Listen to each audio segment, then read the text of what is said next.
Good evening, everybody. This is David slash Asher, and of course, joining me is MPX. Hello. So, well, we're continuing with our adventure with Metroid Prime. So let's get this party started. So, just to show off a bit of like the full narration a bit.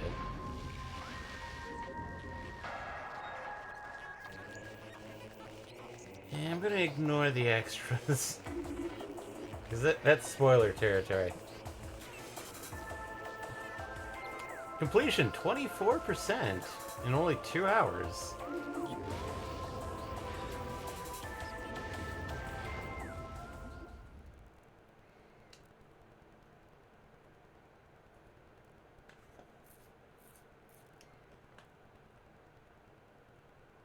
Let's see.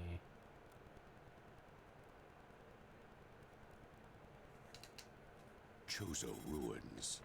That. It's literally just that. Magma Caverns gets Lava Caverns, and Phendrana Drifts gets all of that fun stuff. Yep. Okay.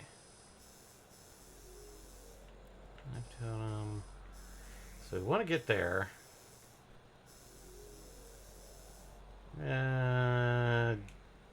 Maybe peek into that real quick.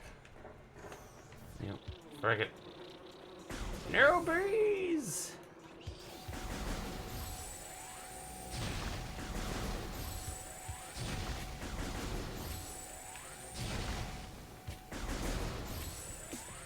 So one thing we could probably mention is, hey, about that announcement this morning.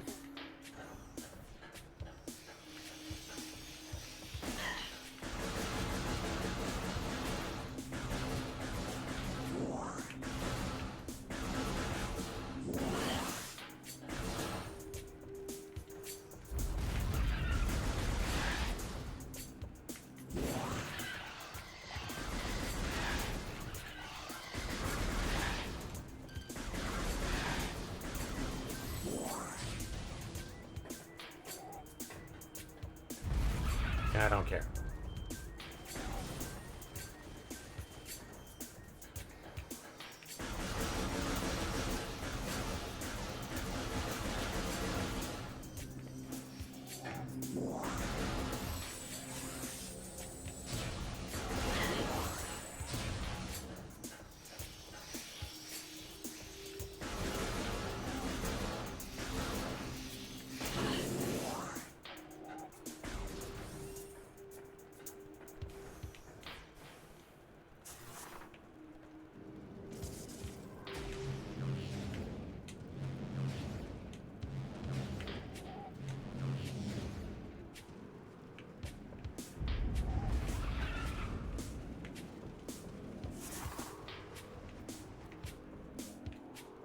Yoink. Yay, mission expansion. So, minimize. Not going the other way, because we can't really do anything the other way. So...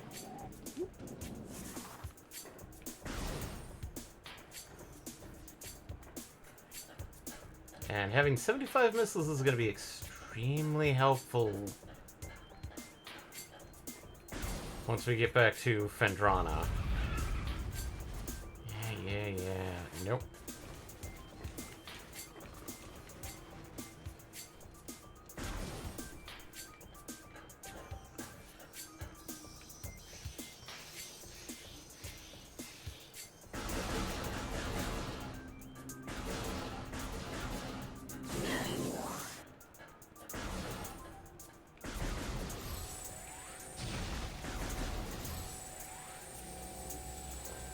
One thing I could probably mention is that the differences between the version.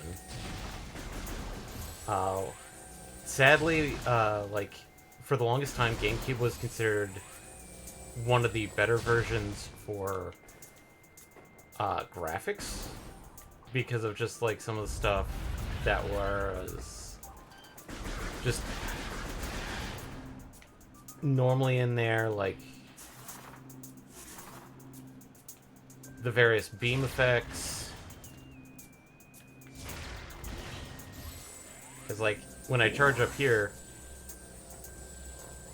it's like if I can, like you notice how like along the various power lines that it's kind of glowing in there.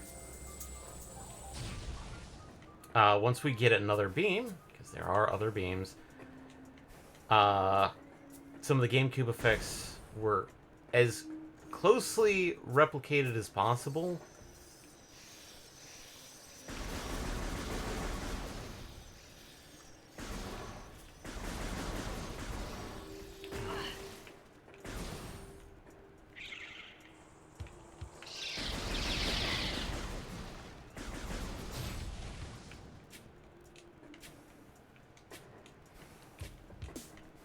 But some of them, like the factor that the shots don't light up the area when you fire, is sadly one of those things that some people are like, oh man.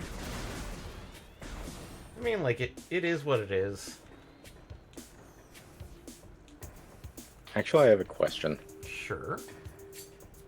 I've noticed that when you set out an explosion too close to you, that you can see Samus's face reflected in the visor. Yeah, that was in the original. Was that? Well, yes, but was it as obnoxious? I would say it's a little bit more subtle. It's not like, oh, obviously. It's like, oh, hey, that's neat. Yeah, it was like, oh. Admittedly, I'm also playing this very, very recklessly, so we get to see it a lot.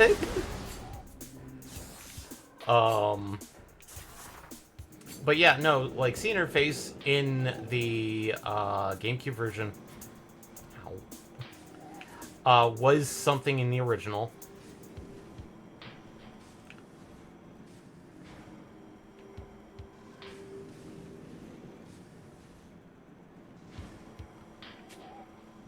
Admittedly, I think they made some changes to this version. And it was still kept in like the Wii version, but the I'll save that for later. Probably the major difference would be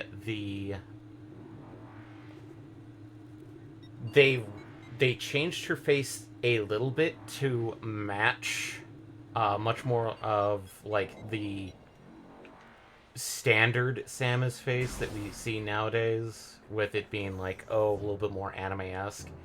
Whereas like the original GameCube one was very realistic, actually.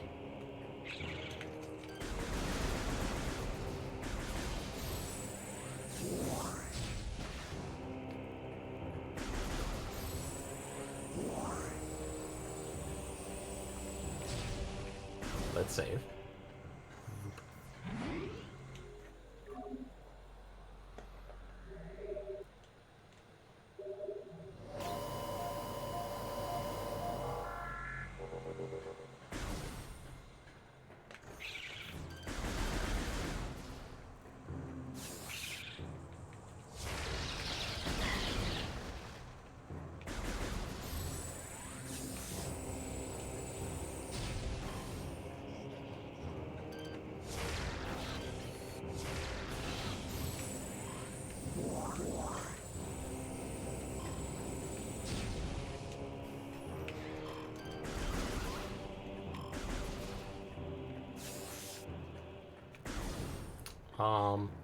Other things we could probably mention is that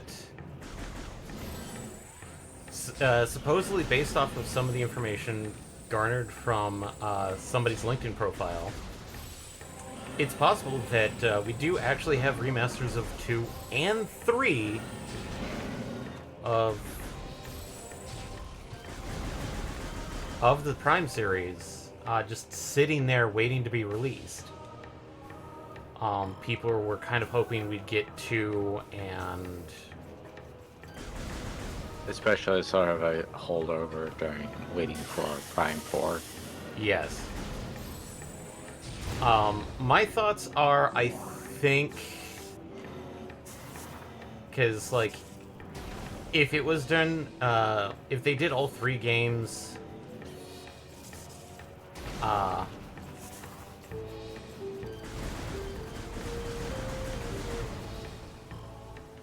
together,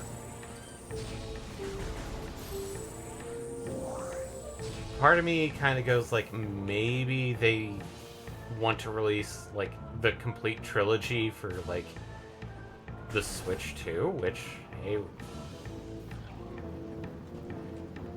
fuck this puzzle and fuck you guys. Haha! Behold the power of double jump. Eh.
Jumped right into the poo gas.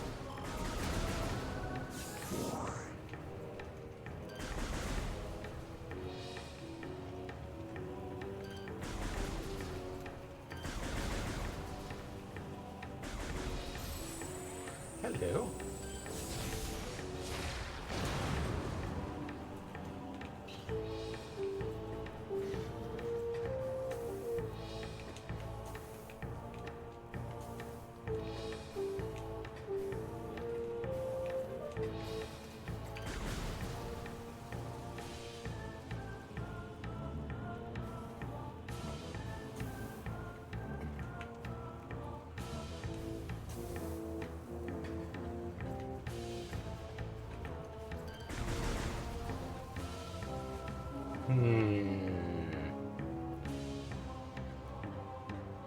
Detour?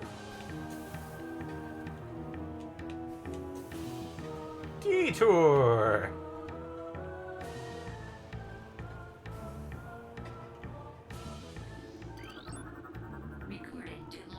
I wonder what that's for.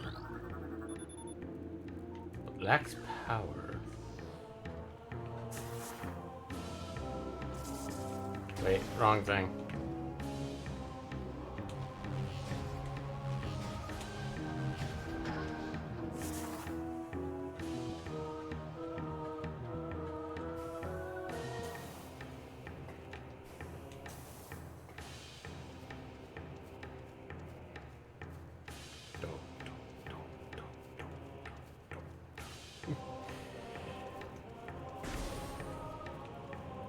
Oh, hey, look!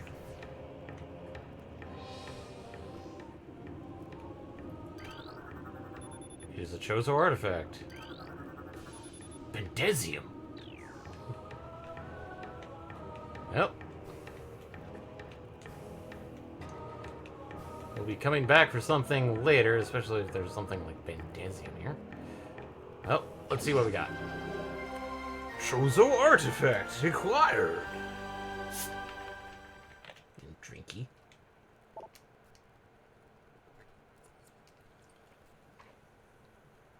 The artifact of strength, the second of 12.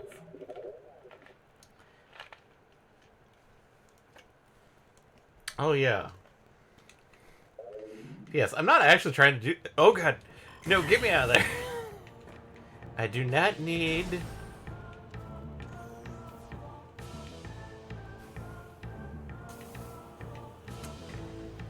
Well, detour is done. I think it's time for us to continue with Fendrana Drifts.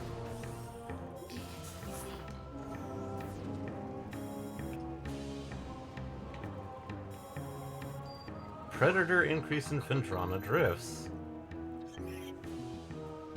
Chapel of the Elders.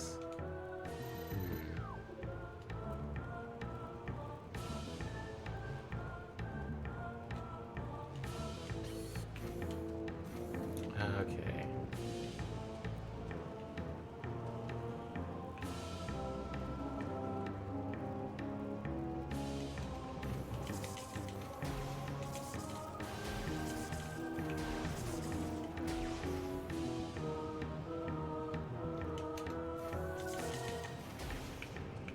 Okay, here we go.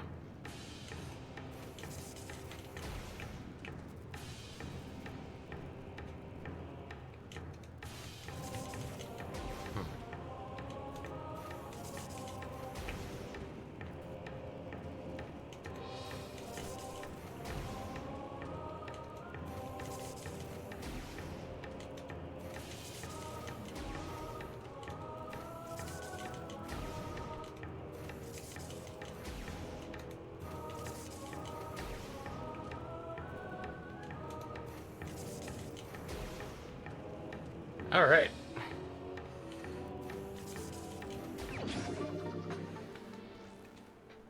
Yeah, and that's why I kind of waited to do before doing this puzzle, because the spring ball helps a lot.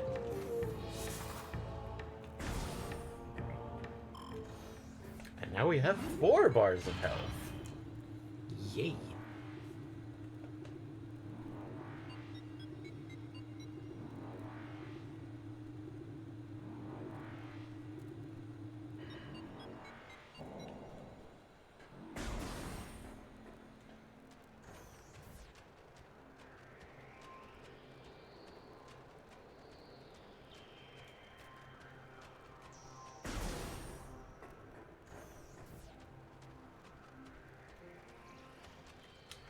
And because we now have access to double jump, we can kind of skip some of this area.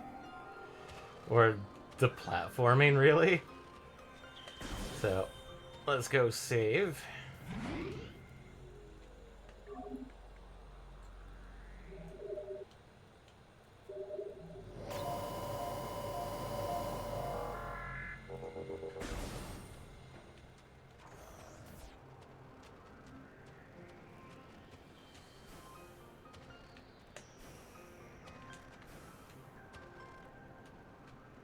No.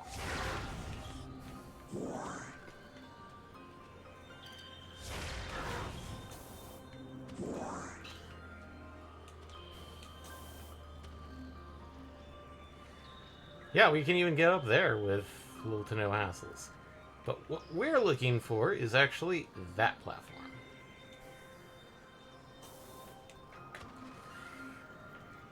I mean, I know some people are like, you're supposed to jump from there to there to there, but I've always just come from this angle.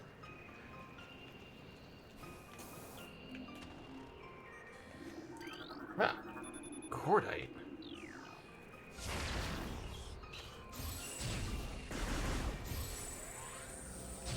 I wonder what I use cordite for.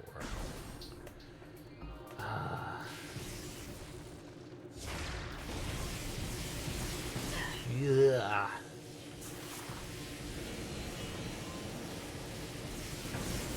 Garbage.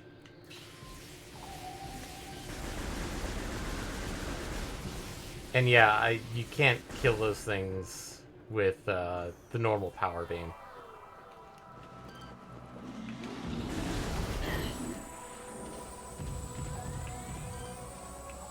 Come on.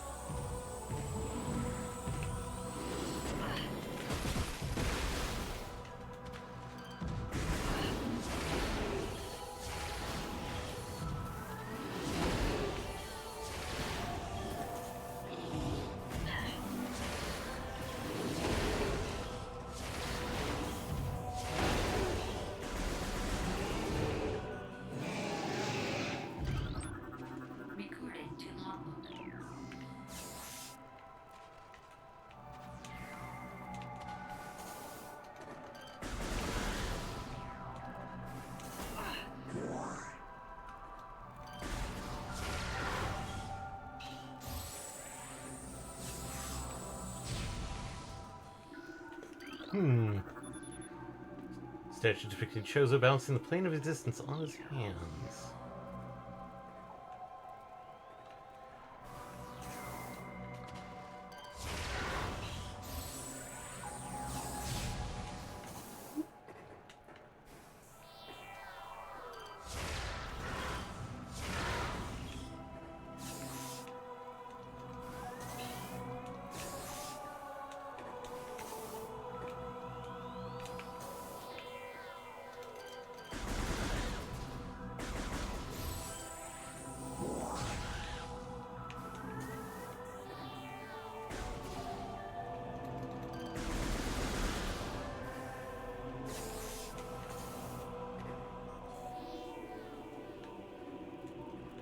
Oh, hello. Statue depicting the bust of a Chozo architect. The statue is flawless. Chozo shaman. Several stress fractures can be seen running along the surface of this brimstone. Intriguing. Statue depicting the bust of a Chozo warrior. The statue is flawless. Depicting the bust of a Chozo philosopher. Flawless. So we have a shelf of ice encasing a water basin. The water originating from the statue's mouth. The statue's hands seem to be frozen in place. Assuming the bust of a Chozo shaman adorns this door. The symbol is carved onto the forehead. The translation reads, "To pass my gaze, seek my twin within this room."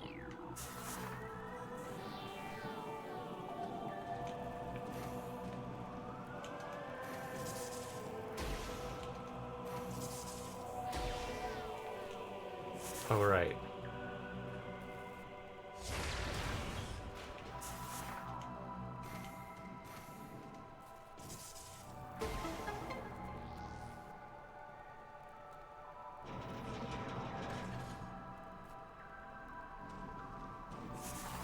And if people have been paying attention,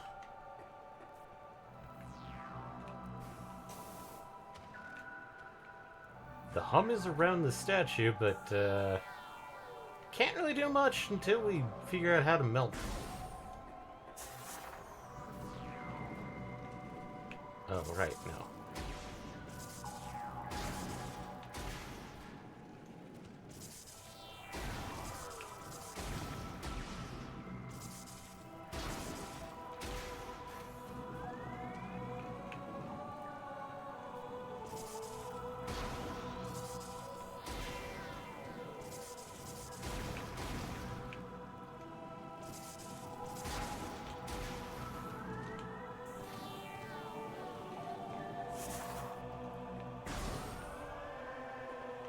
Oh man. What's that bad boy?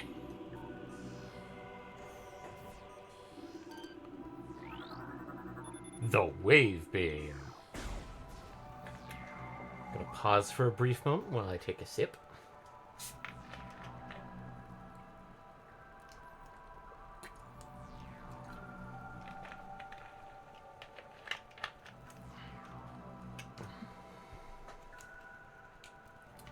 Actually, hey, the doors turned purple.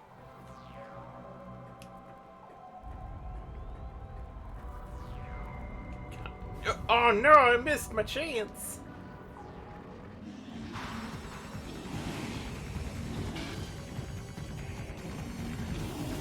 Ow.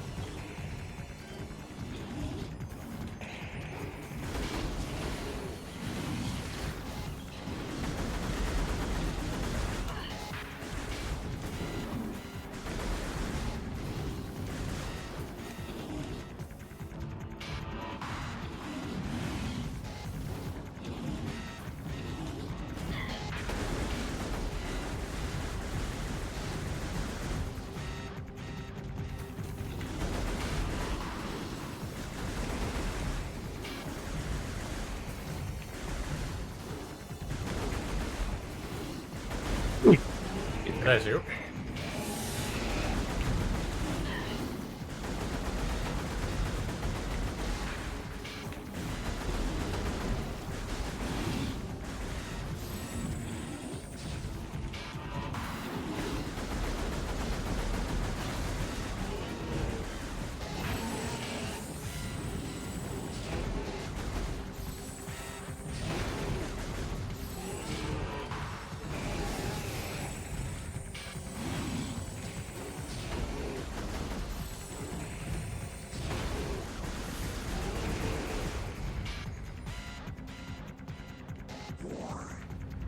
Now here comes Malm.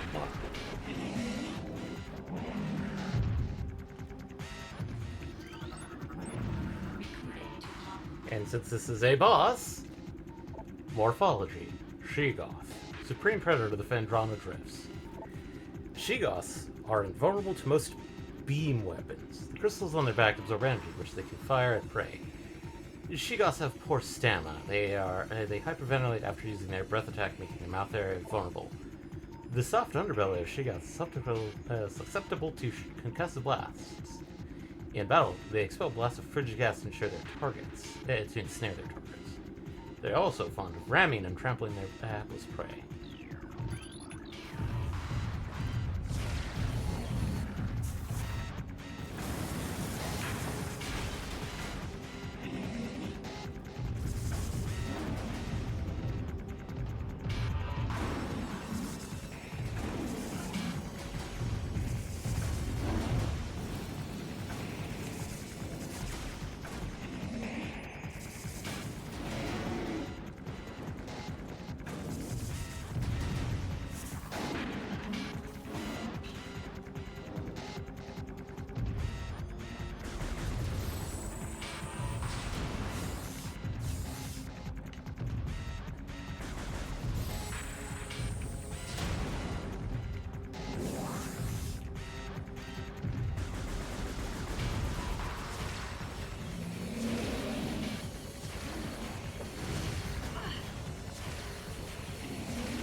Weirdly enough, she is actually more vulnerable to bombs than she is missiles.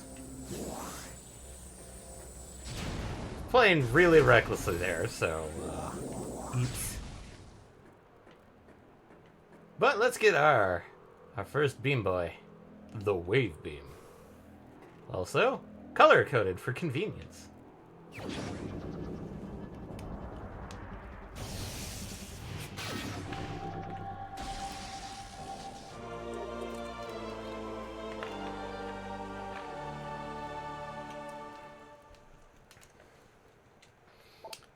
Use X and this to switch to the Wave Beam. This door in wave doors. So.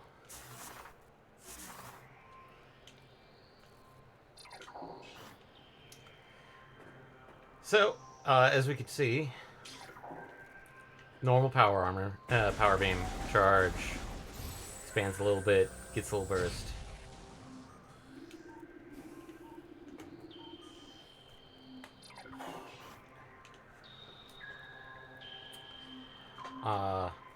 Wave beam, it opens up the, kind of widens it.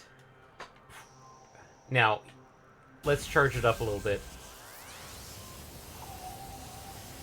So, in the Wii version, so in the GameCube, when you charged it up, there would be those little electrical strikes that you've seen running along the arm cannon there. The Wii version got rid of that due to the way that they made changes. They changed it up so that we do get those back here, because, well, the Wave Beam is electrical in nature.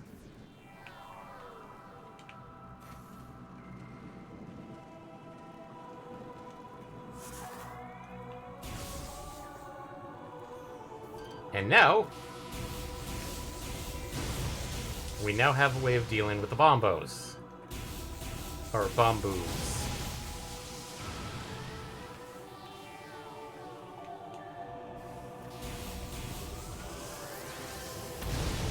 And here's why I never really charged a beam around them, is the fact that the bomboos tend to speed up and charge you when you're charging up. Just to kind of show it off.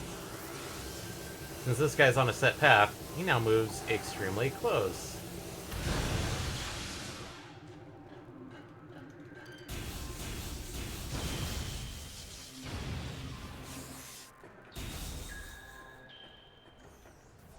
And we now have a Sheegoth.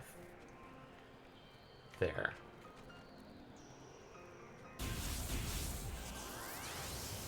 think I know what Cordite requires.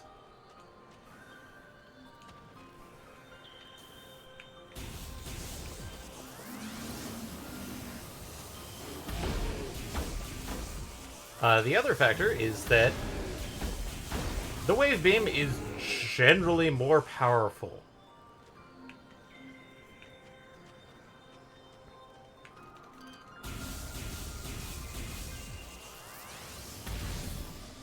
Those guys still require the missile.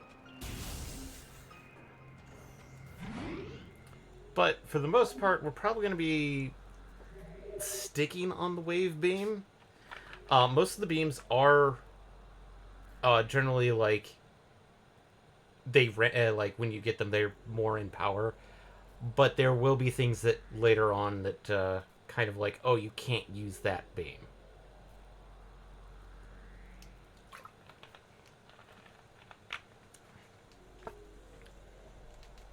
So, but I remember purple door somewhere.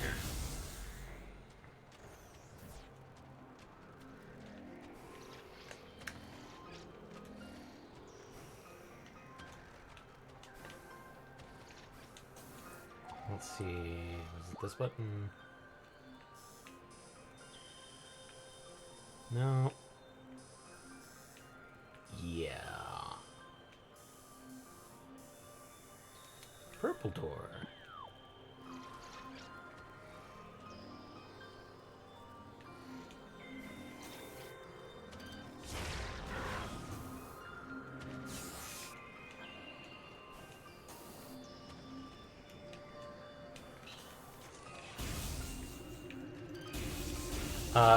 And each beam does come with their own downsides. Like, the wave beam here is much more powerful, but as you can see, the rate of fire is way less.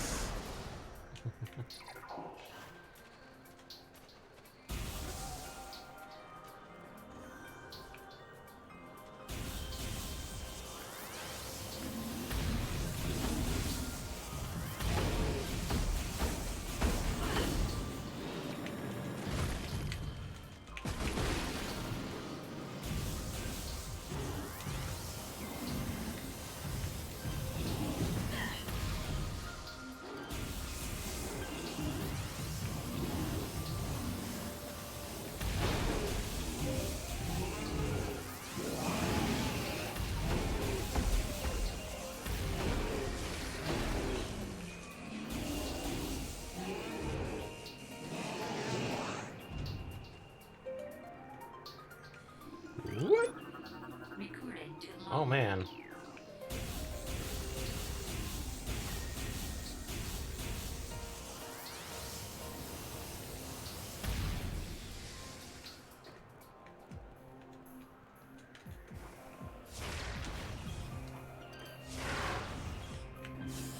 Well, we now have the ability to get up here.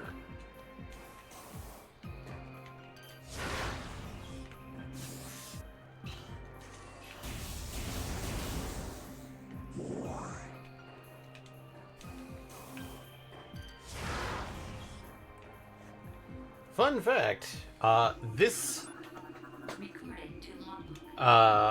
rock structure, in the GameCube version and the Wii version, you can technically hit it. This version, they changed it up a little bit so that like there's now like kind of a plane that you can't hit it from below. Because you have to hit it. Because this was a skip that because like if you tried to aim it, they made it so you can't hit it from that side.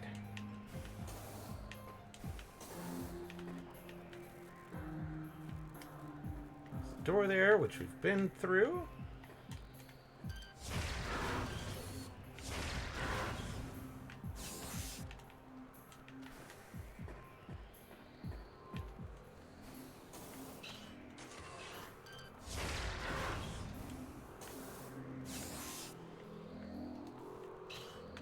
What are you? Oh no, we need ice ice melting.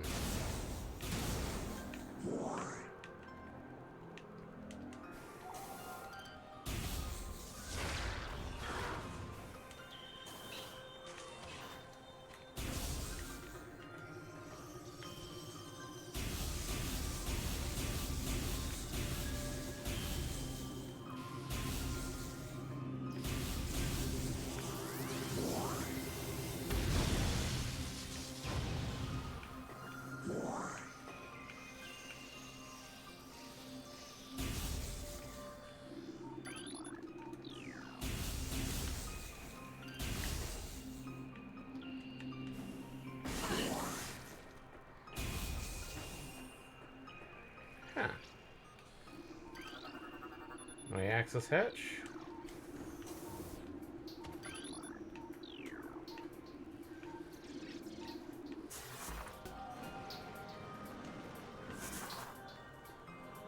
Hmm.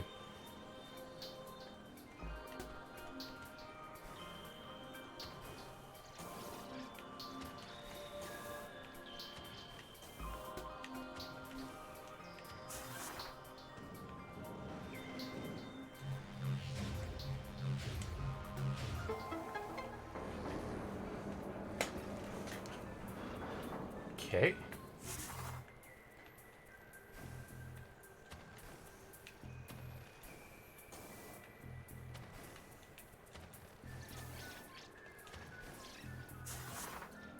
Yeah.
Ow. Oh my... No, you're... Beaches. Underwater combat, no fun.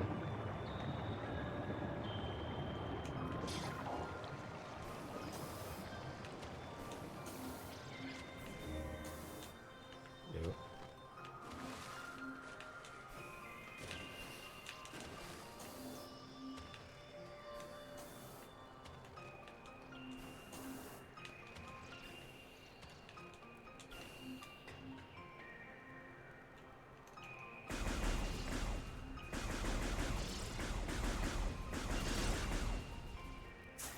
Yeah, getting rid of you boys. Because we're supposed to use this so we can get up to that platform. But I want to get to that thing over there.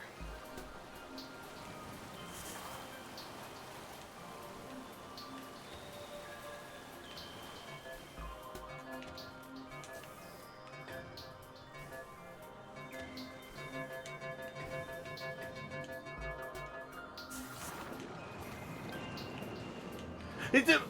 Oh.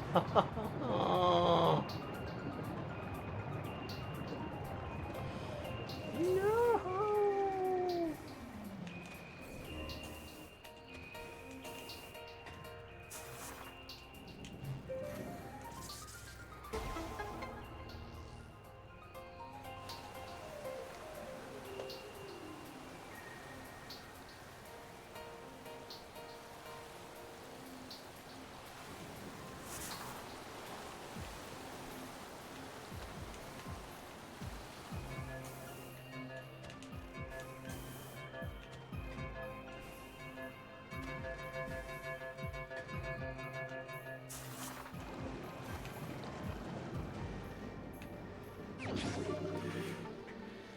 There we go. Another energy tank.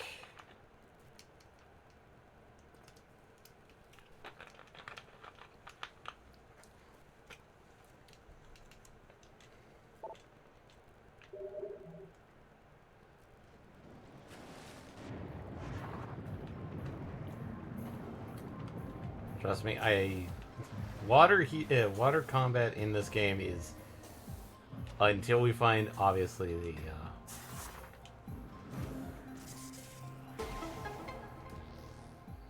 gravity suit. It's kind of don't try to do stuff in water.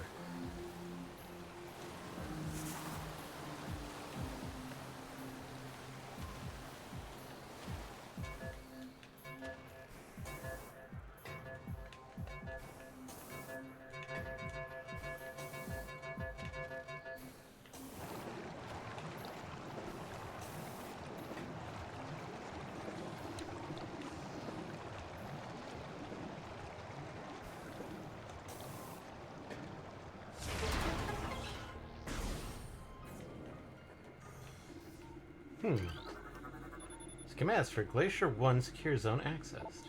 Personnel bound for research area proceed directly to checkpoint.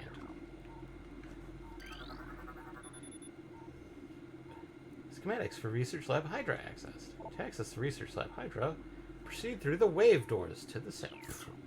Excuse me, everybody.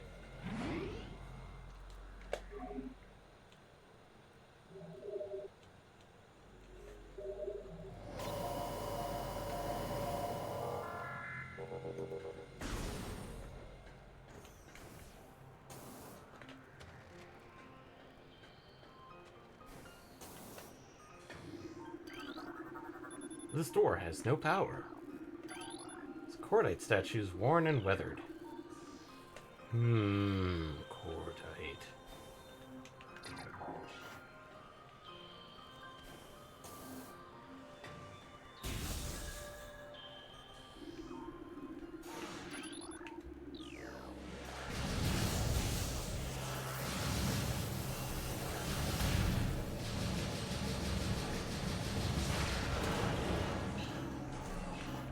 What the?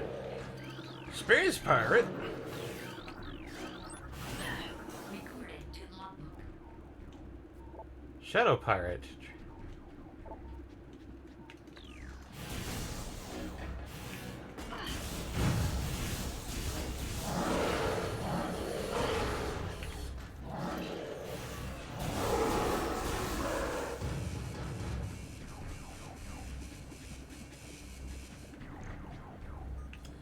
If this is not kind of the thing, we are now in officially a space pirate area. Highly irradiated. Ooh.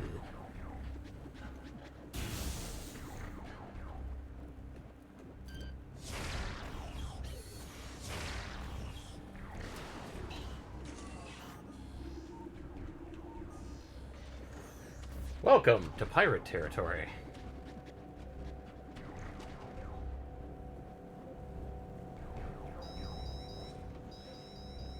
Defeat enemies to unlock doors. That's also part of the narration.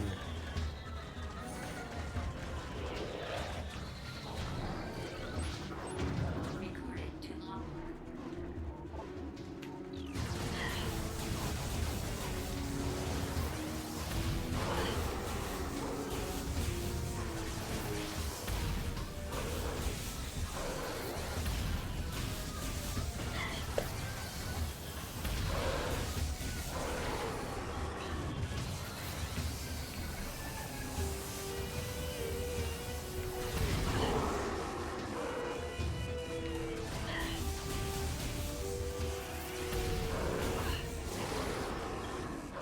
Doors unlocked.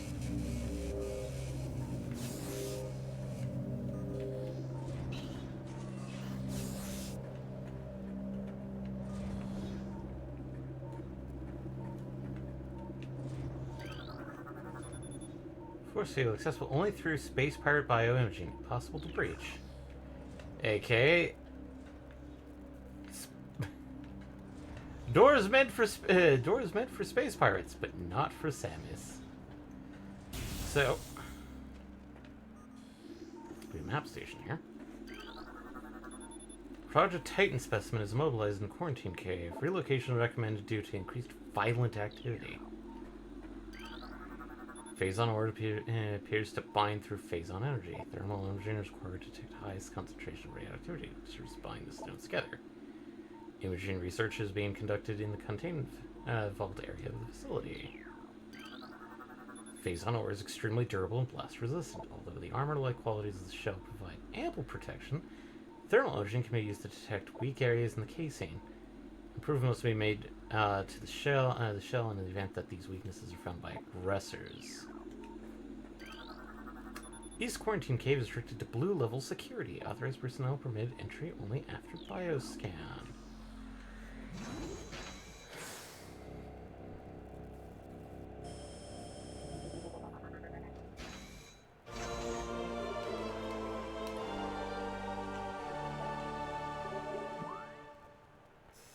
So we now have the map.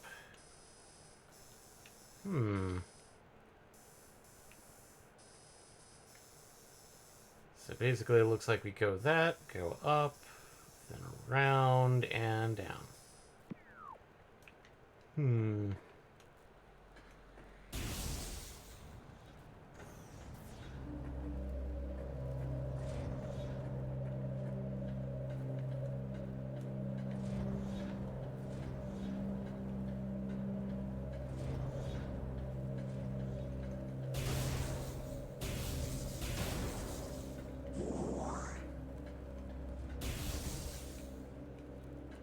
This game goes, yeah, okay, scatter bamboo.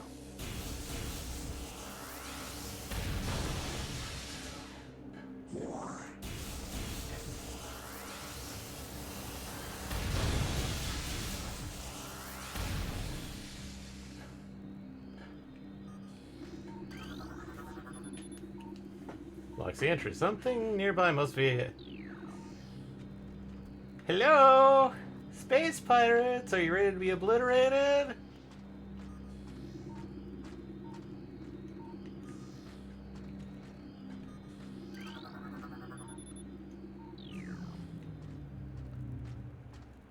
Yes, Samus does not do sneaking missions.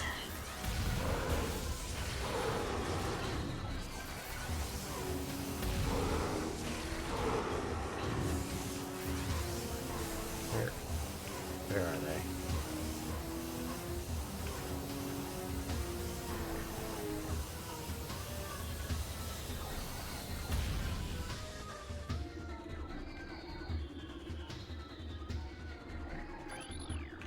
Okay.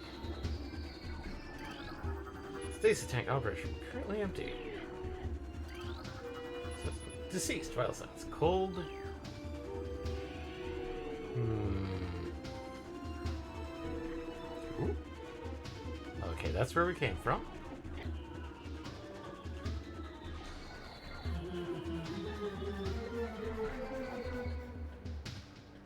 Oh, that's one thing I should probably mention is that the music in the original GameCube version, and by proxy the Wii version, was glitched. So there were parts of tracks that never got played.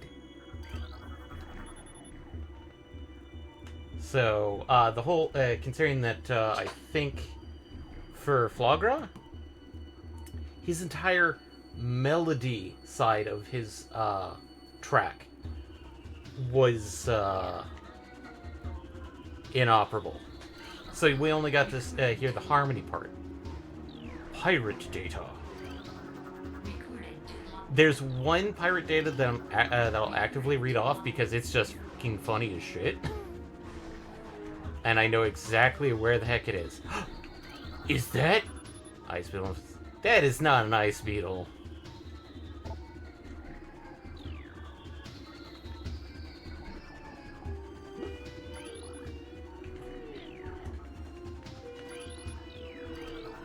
Recorded to logbook.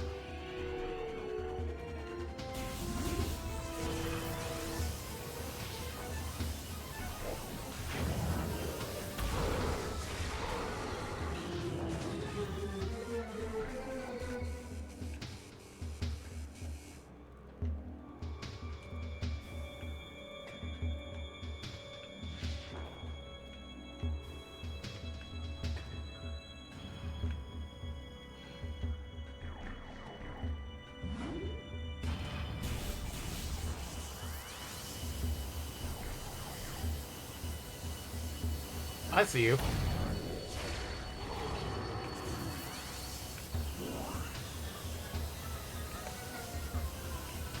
Hello.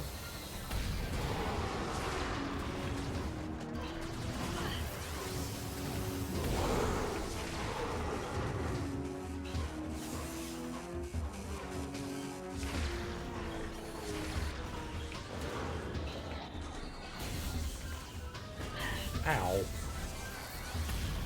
Heck off.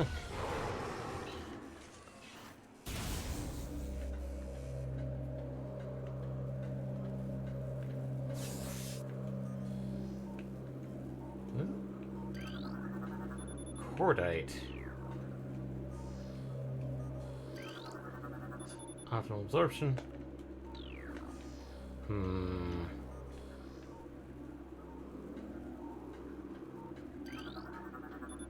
Xeno behavior patterns. Phase on patch shows mandible mutation. I know, like this mention of mandibles. Transfer zone 344 to Hydro. Prep work on all empty stasis tanks must be completed before specimen batch Y arrives on 12-3122.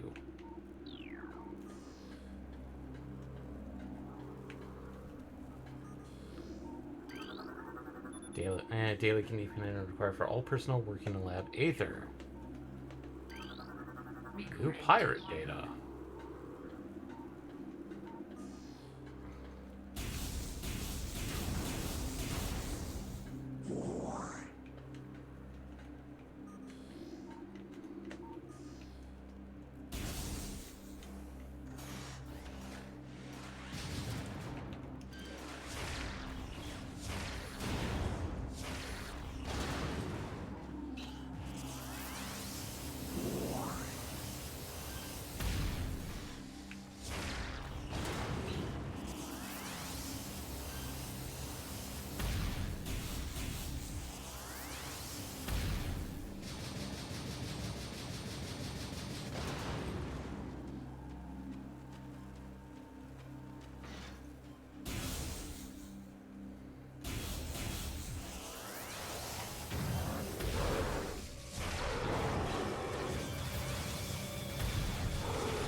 And this is why I liked picking up all those missiles, because that's the quickest way to deal with those boys.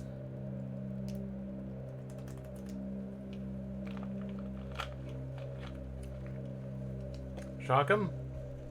And then...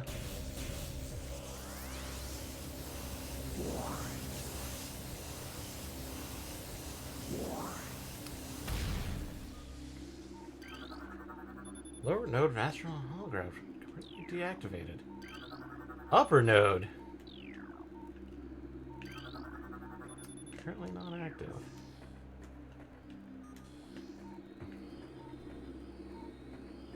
Ooh. Recording to log.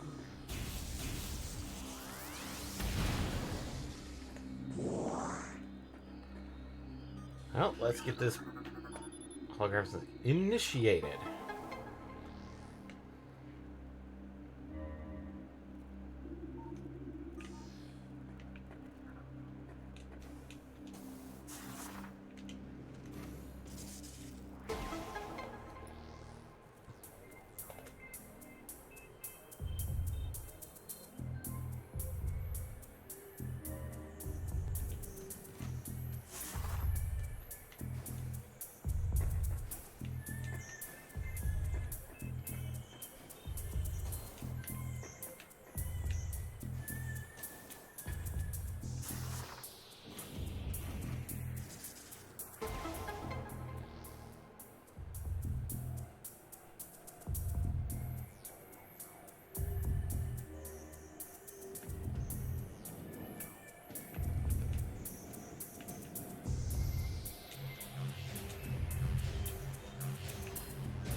And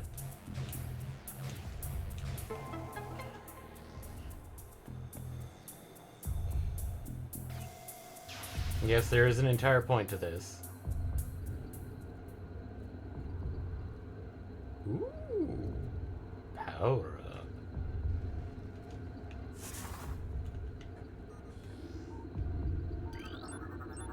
Recording to log. Research. Planet Zebes. 4.8 trillion teratons. Profile. The planet's crust is primarily Earthic ore, making it ideal for subterranean construction. Class. I think that's 19 planets. Zebes is an inhospitable to most bioforms. The world was considered unremarkable until it became a base for space pirate forces. Recorded to logbook. Talon 4, 1.5 trillion teratons. Some studies indicate that Talon 4 was a biological paradise prior to the impact of extraterrestrial object. The remains of the biosphere is slowly fade into the exposure phase on it. Current rate of decay, Talon 4 will be barren class 13 wasteland in 25 years. Dormine, Quintabula, Billium.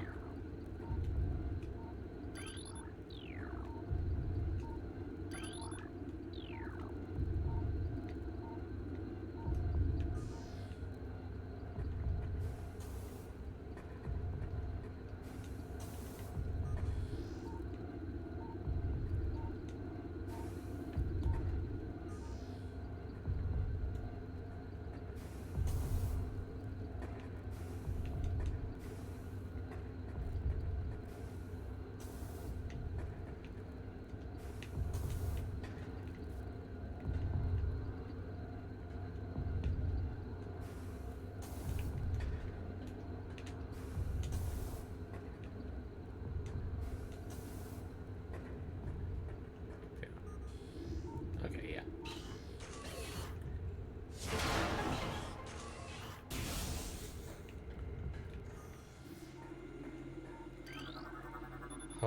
All holotechs report to the main observatory. Maintenance required on both holo modules.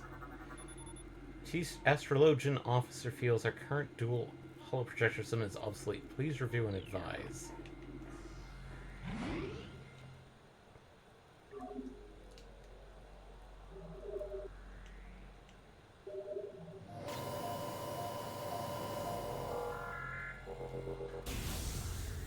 So, what are you?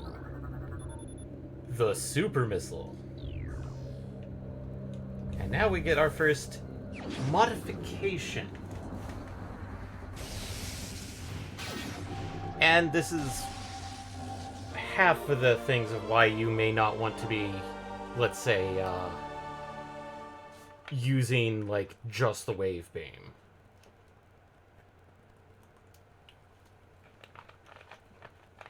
Is the factor that these are actually our first one, the super missile, which has been kind of a standard since Super Metroid. And excuse me, Bot. yes.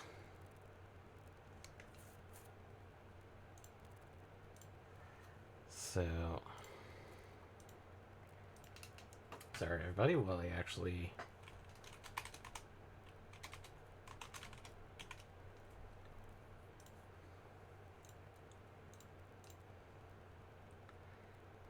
And...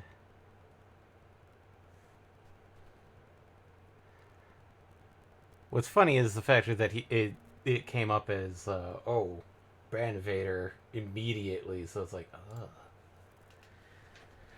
But as it's going to explain, this powerful attack uses 5 missiles using the power beam. And basically you charge up and then fire. So, I may actually make a change, because options, controls. I may want to set this thing so...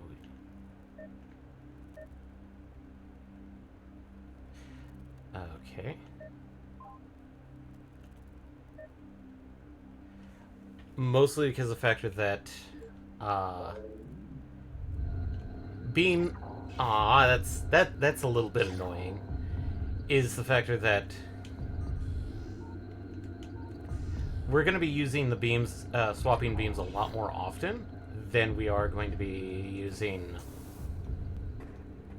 Actually, I don't want to go that way. I want to go this way.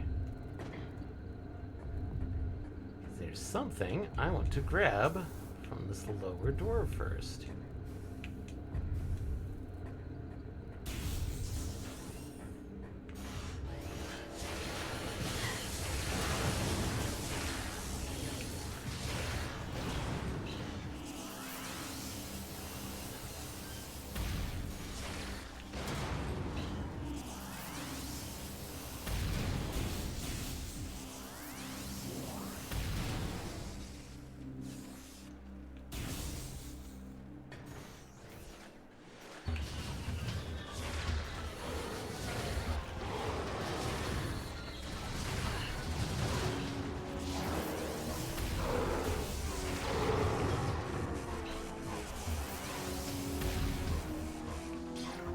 So, that thing was mentioned, cordite.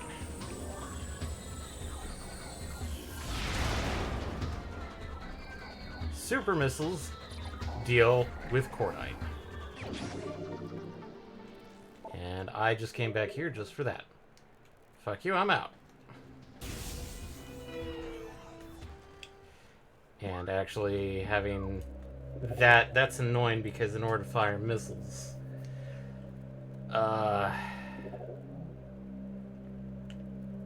controls.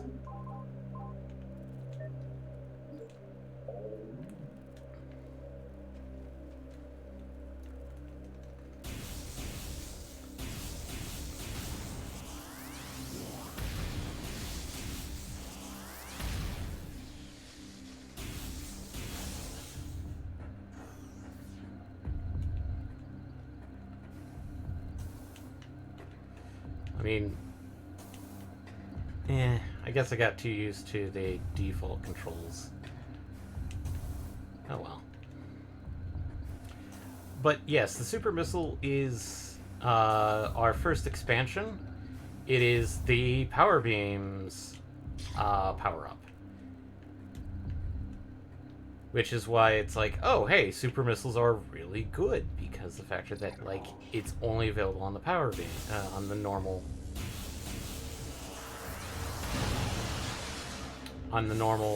power beam.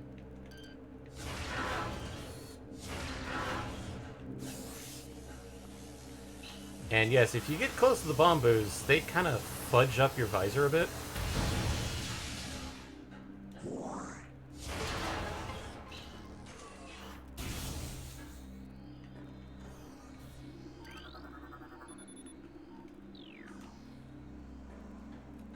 But I'd say super missiles are much more usable in the situations that you're kind of restricted with the power beam. Oh boy.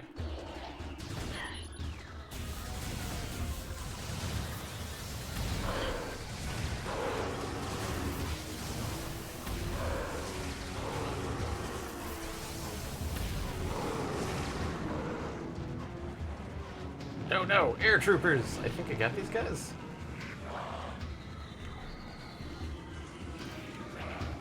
Okay.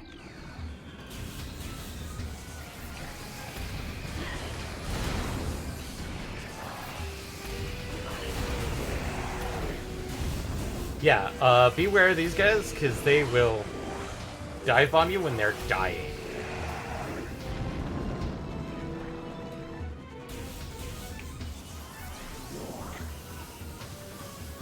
Oh, hello.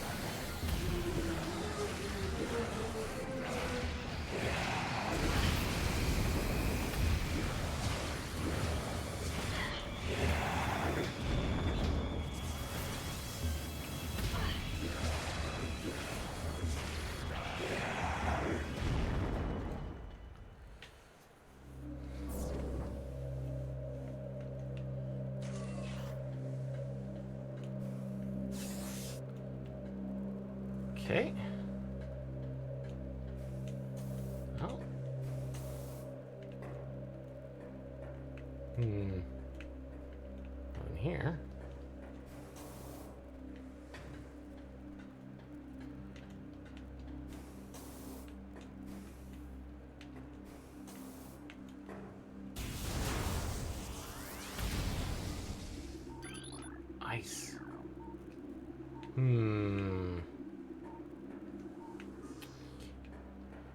hear a power-up, but I think it's connected to that.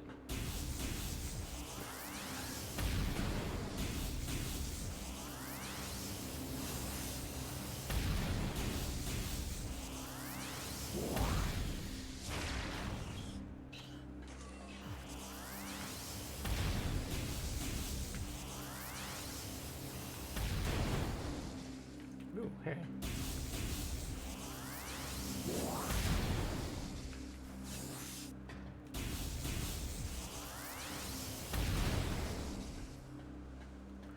Oh, let's move on. Research Lab Aether.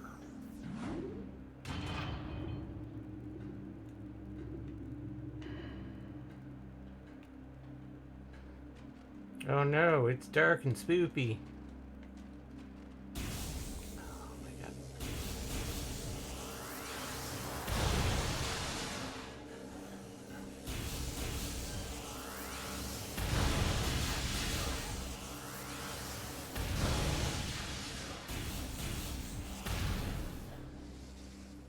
I see a silhouette and I don't like it. No, let me scan it! Oh no. Metroids. Metroids. Such a nice 180% of previous. Ooh. Me no likey.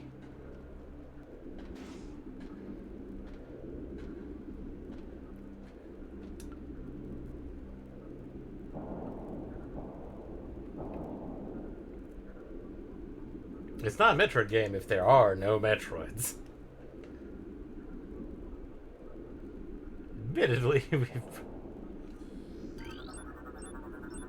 Recording to logbook. And since it is the staple, Talon Metroid, energy-based parasitic predator. Effects of Phazon have turned these Metroids, a species of alpha predator native to the SR388, to a unique subspecies found only on Talon 4. A Talon Metroid will latch onto its prey and drain its energy, growing larger as it does. The only way to shake off an attached Talon Metroid is to enter Morph Ball mode and lay a bomb.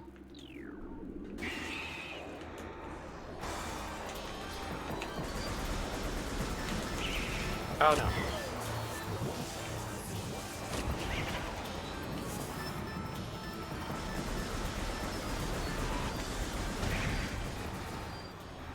Main research facility located.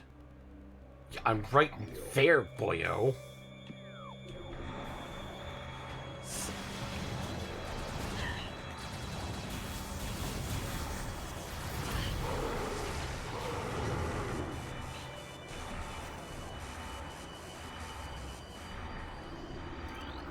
Well, they know I'm here. Actually, the reconstruction of the Geoform 187, codenamed Ridley, was recently completed. After his defeat on Zebes, Command ordered a number of metagenetic improvements for him. Though aggressive, we were able to implement these changes in a cycle. The metamorphosis was painful, but quite successful in the end. Early tests indicate drastic increase in strength, mobility, offensive capability. He's even more purple than before. Cybernetic modules and armor plating have been added as well. We believe our creation, now called Meta Ridley, will become the mainstay of our security force. A job he will certainly relish.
And yeah, if you can technically break these things and unleash Metroids. I don't like doing that.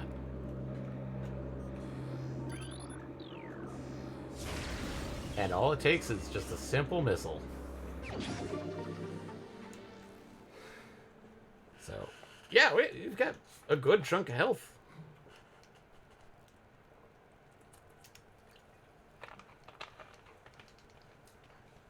And we're only an hour and 15 minutes in.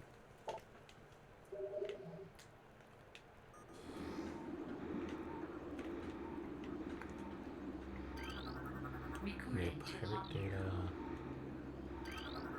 Recording to logbook. There's another.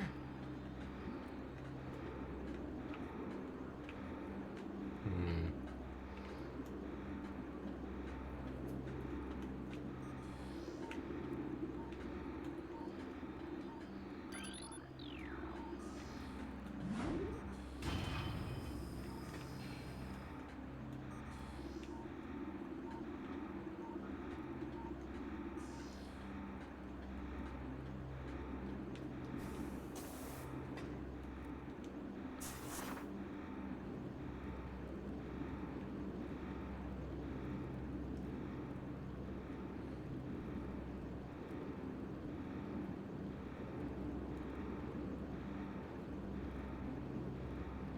Yeah.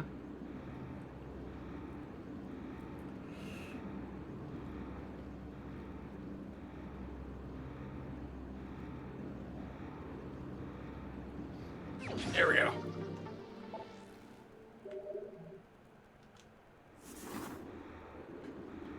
There we go.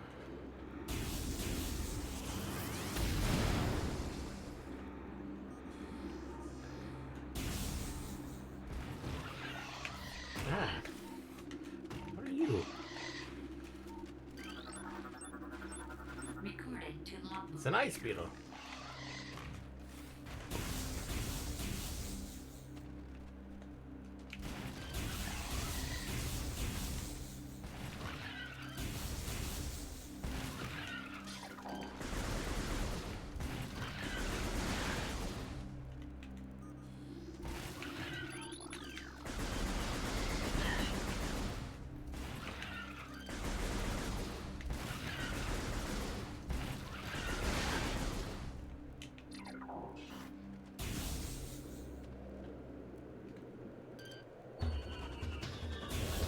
Oh no, he saw me! Beach!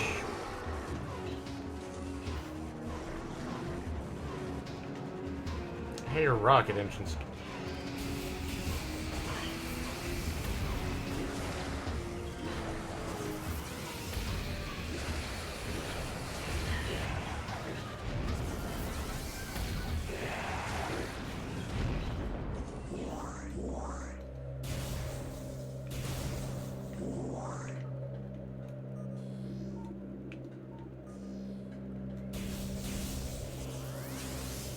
Hmm.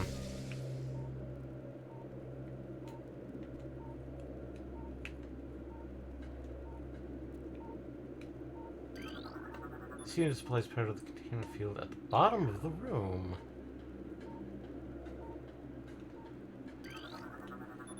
Central control circuit connection terminated.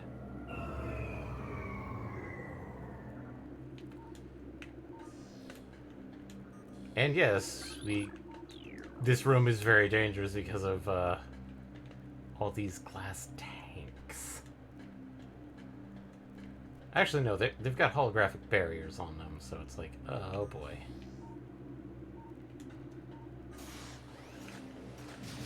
Oop. Right here. Oh.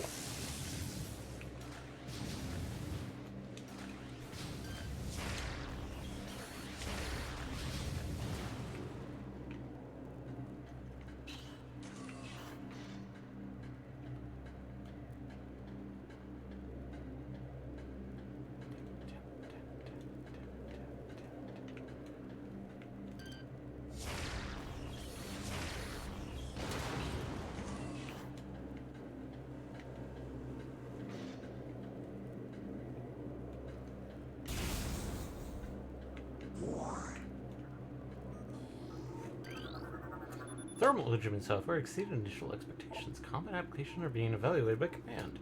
Field testing in Fintrana region approved. Use of prototype visors by security personnel approved. Central tank auxiliary circuit connection terminated.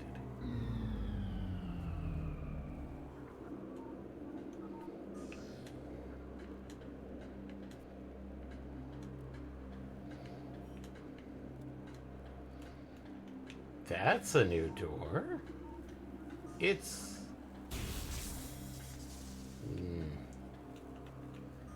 So what are you?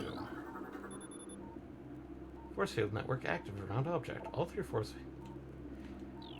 That's why I was like not so like, oh, I'll just take care of it. Wait. Thermal visor interfaces will send to quarantine area. These visors will be useful. Blah blah blah.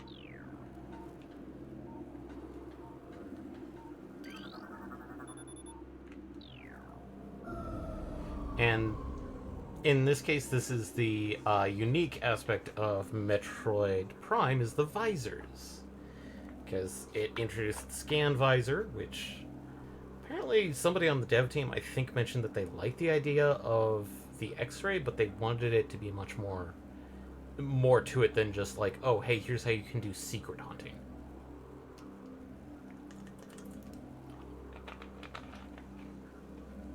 So, let's get this bad boy checked out.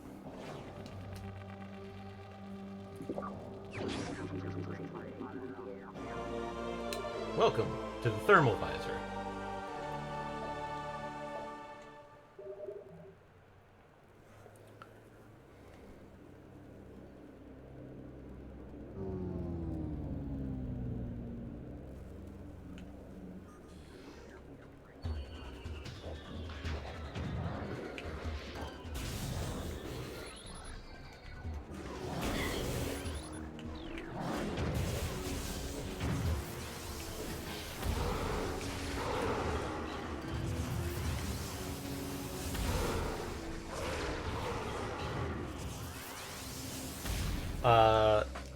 They did a fairly decent recreation. However, some people have stated that this version of the thermal visor is actually kind of worse than the GameCube version. Because the GameCube one, it kind of didn't fuzz everything, as you can see. Like, it's got this, like, just inherent motion blur.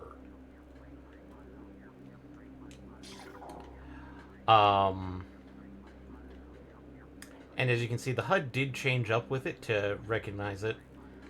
Because, like, some people just like the...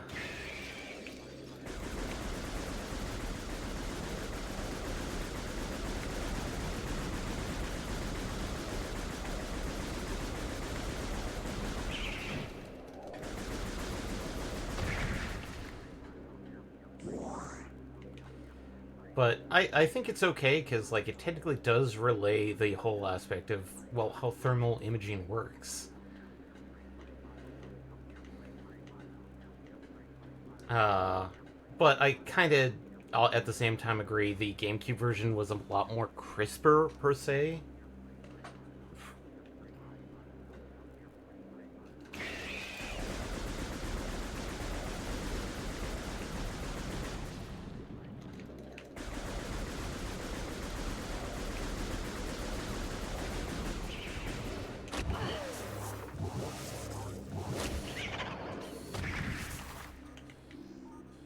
Oh wow, I got it.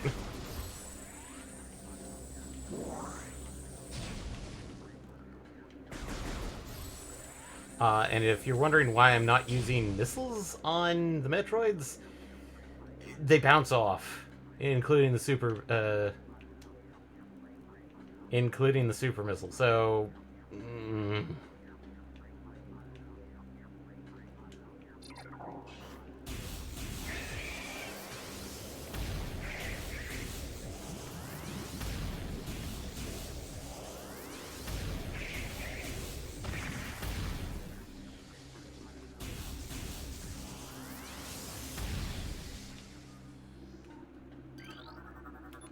the door has no power. A nearby power conduit must be energized for it to open.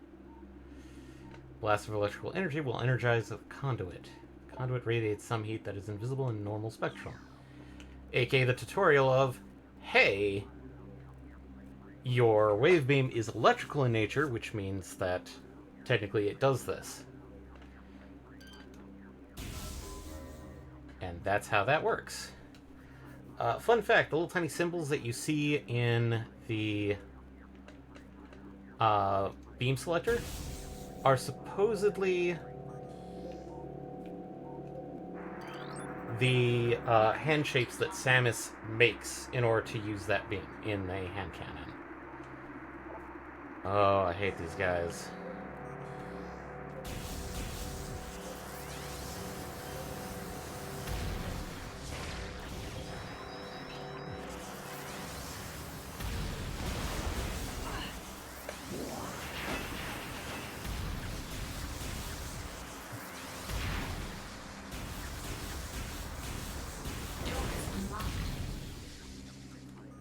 Yeah. Those... And this is... one thing that a lot of people did not like is the fact that in the GameCube version, the shots actually did act as a light source.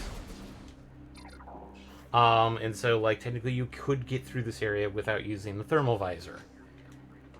This version does correct... the Wii version also removed that.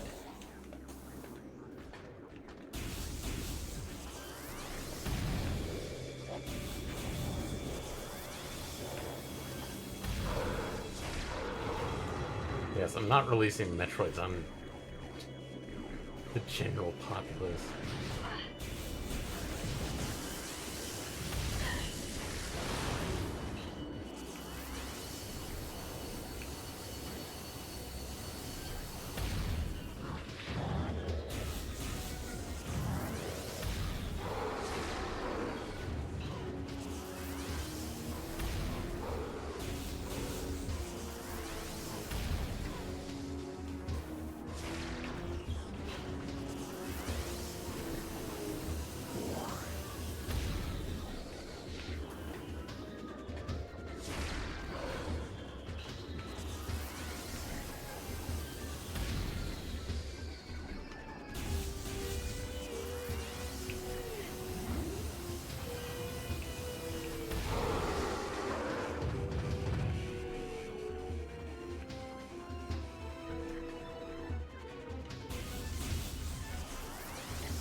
Ragdoll.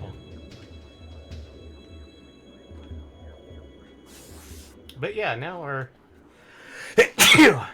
major objective is just to get out of here.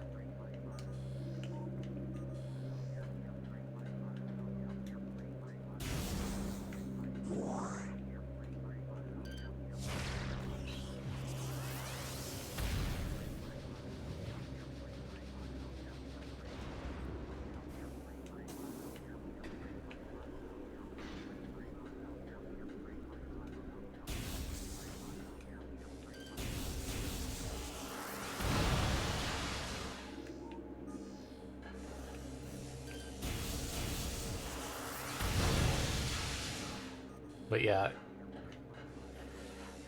I think, yeah, the only time that you get to see Samus's face is when you're under the normal visor.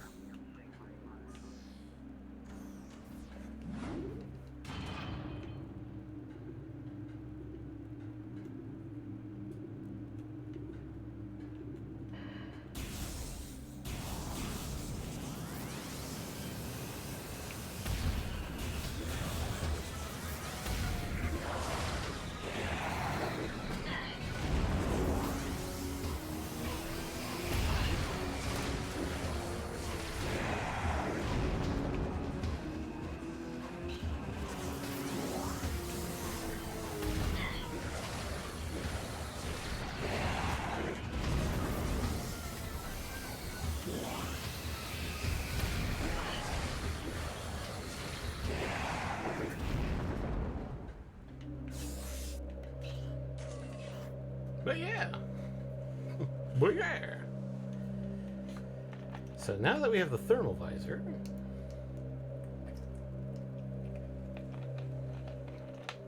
there was that mention of the Project Titan.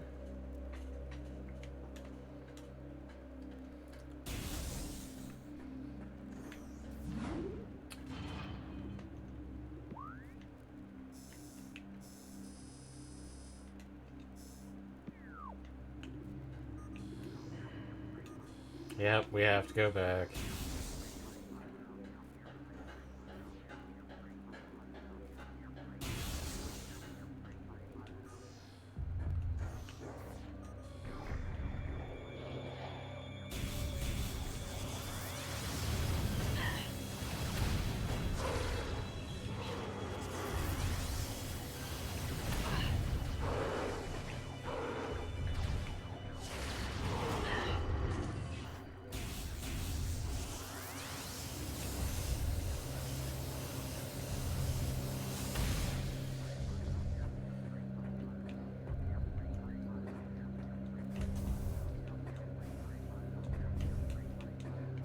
Trust me, as much as the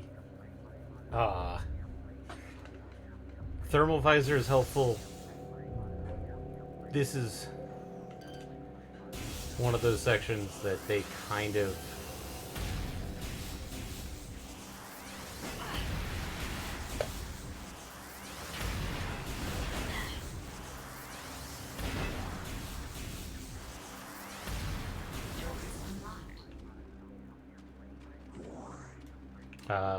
one of those sections is one of the more annoying ones. So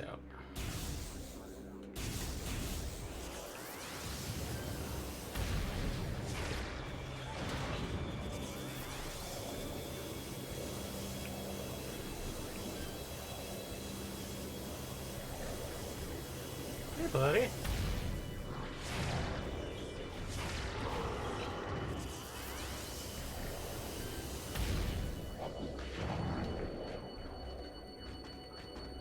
Missile of the face.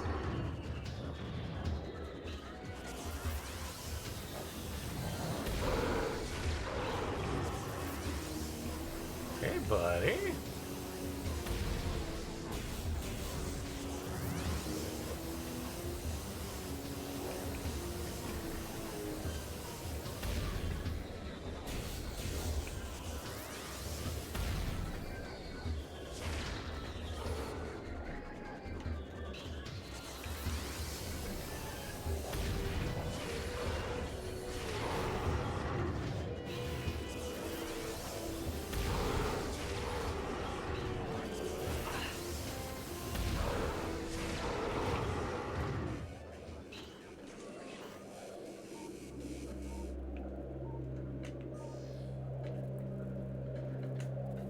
And yeah, they kind of made it so that you could navigate a little bit.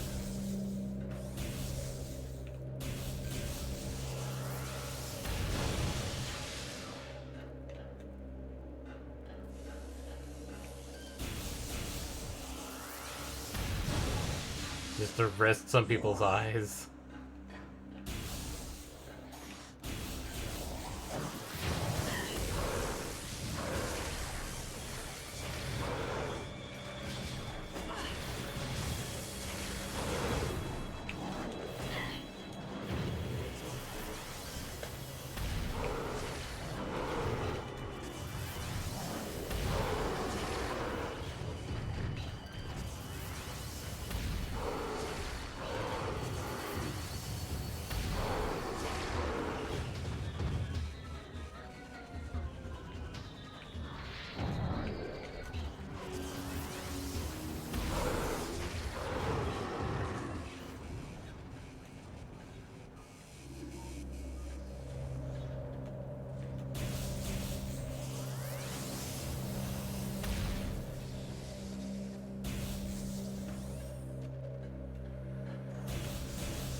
And we're out.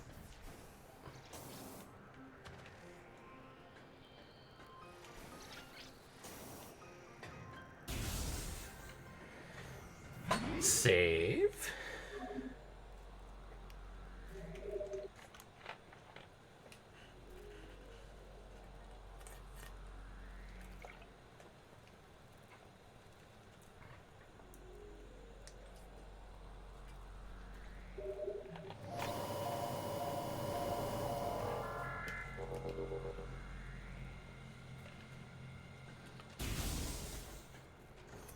Now, what was the entire purpose of this?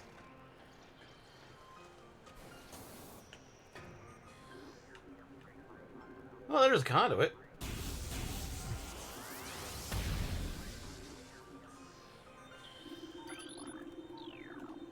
Oh, right, cordite.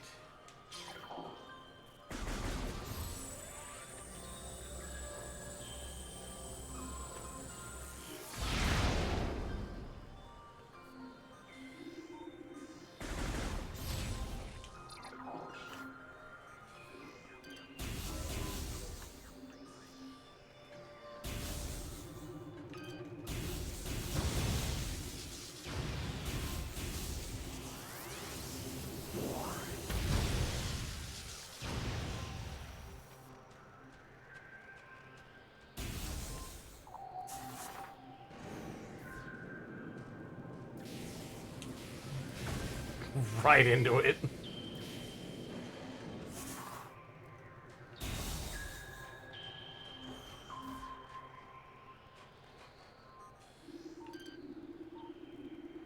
That's a big boy. And, just so I don't have to worry,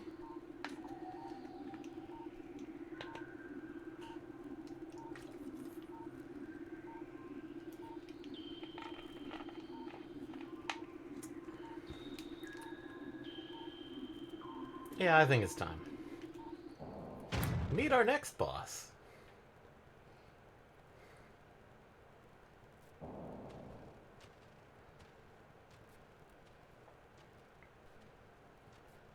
It's a pile of rocks.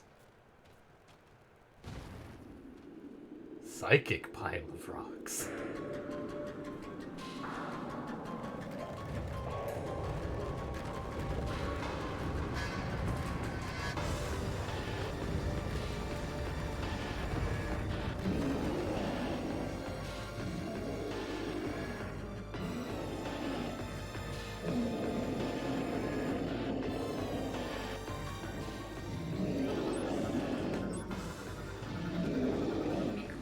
And since this is a boss,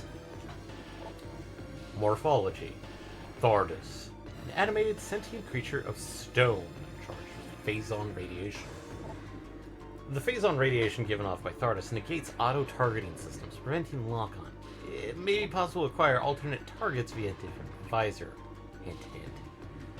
The chaotic nature of phazon radiation leads to instability and structural integrity. Thardus can encase targets in ice, and its colossal size and strength make it a formidable opponent. So,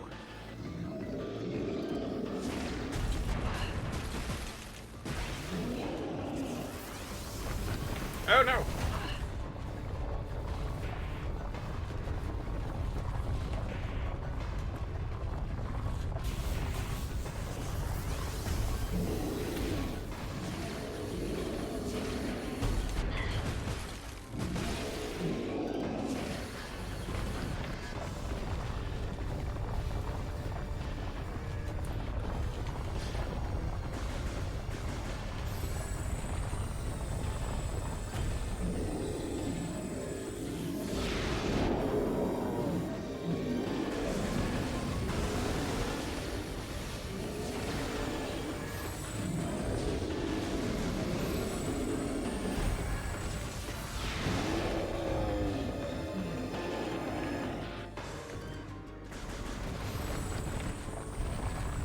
Technically, you can actually target it while it's rolling around. I don't, because that's annoying as shit.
Oh no!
Yeah, saving a bit of a...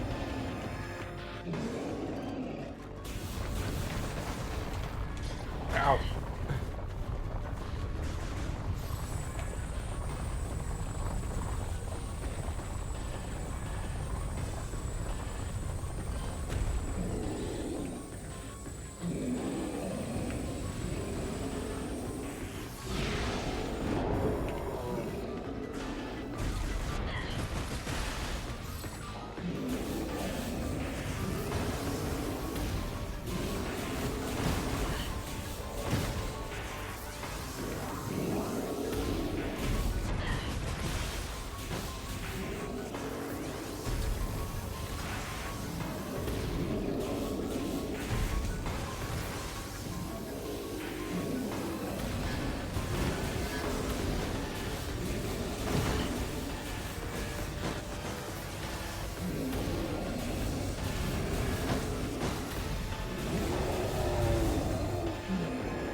I think we're in the final stretch.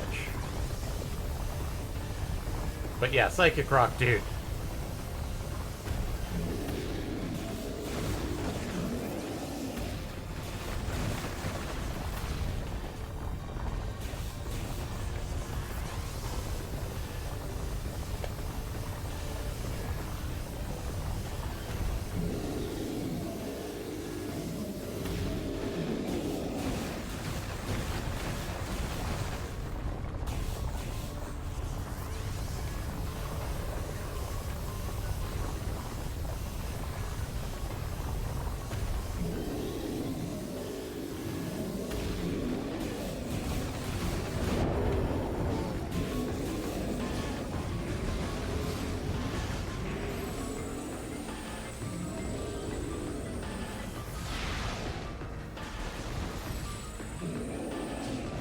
Yeah! Thardus has been de-rocked.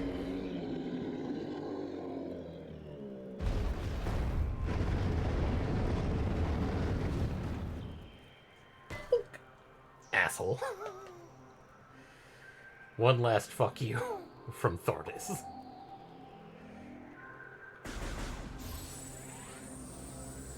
Practically used all my missiles. But what did this boy drop us? Oh boy. the Spider Ball. So this is at the time when Metroid Prime was released on the GameCube. This was the second appearance of the Spider Ball. The first appearance was technically Samus Returns, aka Metroid 2 for the Game Boy. And for that game, it still was kind of overpowered because the way the Spider Ball worked was basically you just literally could follow the outline of anything.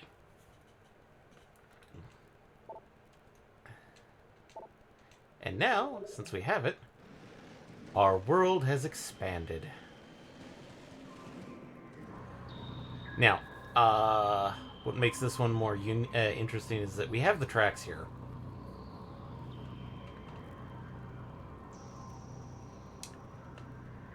That's how we get back. Oh man, I chose the furthest track.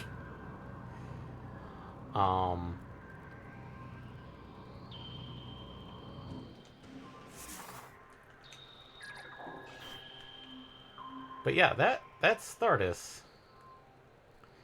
Can't get over there because that looks to be requiring grapple points. So where does this go? Ooh.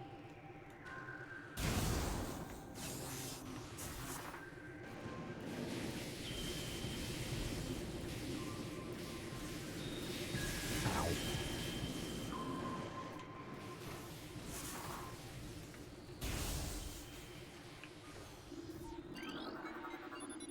Magmoor Cavern South.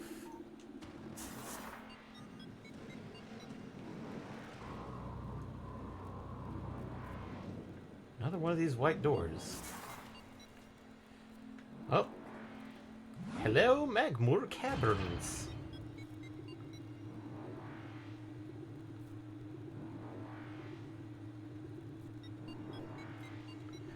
Fun fact, they actually, while everyone knows Ridley's in this game because he appears in the first 20 minutes of the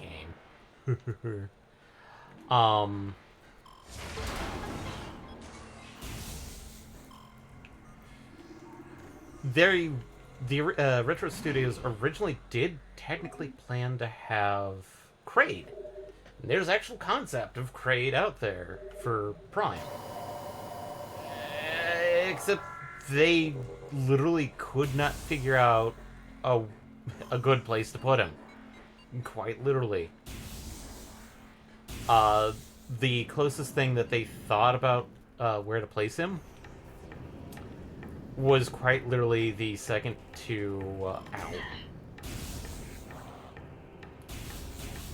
Close to the end game, and even then.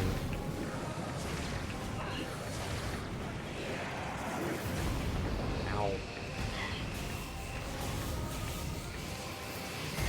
Ow. No.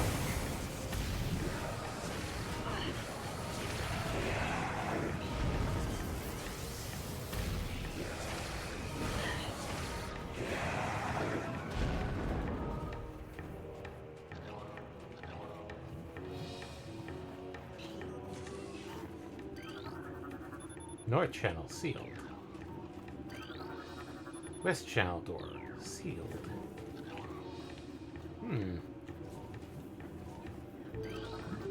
East channel door sealed. So, let's, before dealing with that, check out this door. This is blue.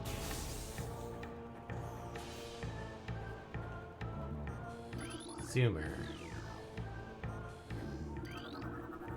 Bendesium? No. And it looks like the door at the end of that one is white anyway, so can't even go that way. So that looks forward.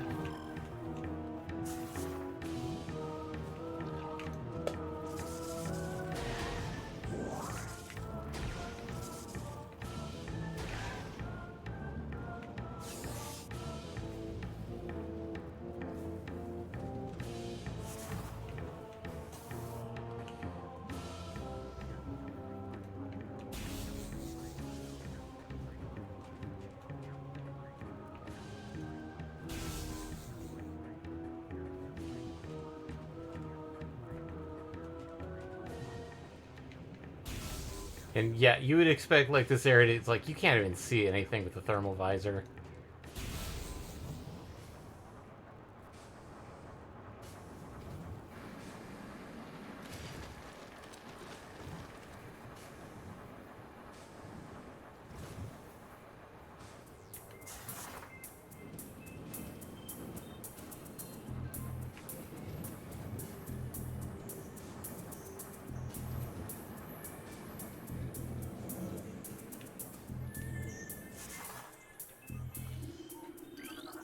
Access the east channel door. Lava channel will be cooled.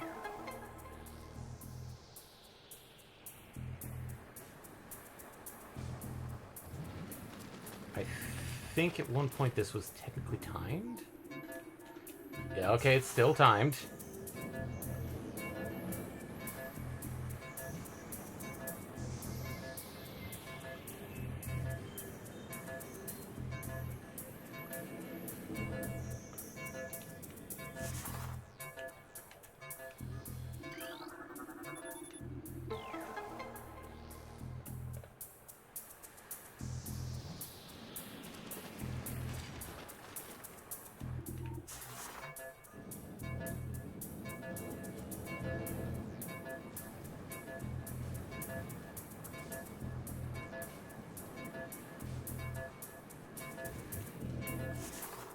Yay. And that's that. That's all that is just to get an energy tank. Still heavily recommended because, quite literally, more health. And I think that's our 50% of all the energy tanks in the game. Because I think there are... Let me count here. 1, 2, 7. So there are 14 energy tanks in total. Ooh, what are you? Recording to logbook. Puddle spore. Oh no! It's spore spawn, but in magma.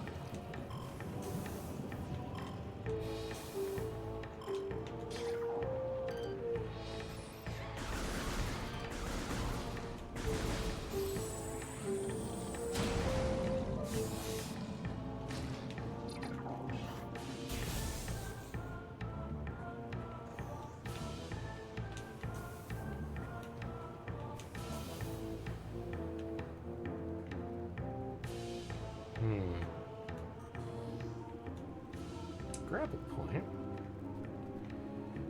This room looks weird.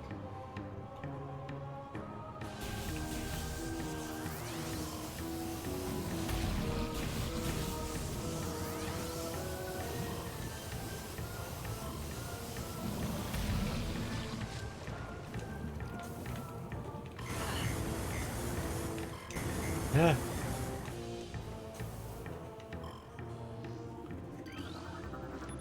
Rotate and lift a working order.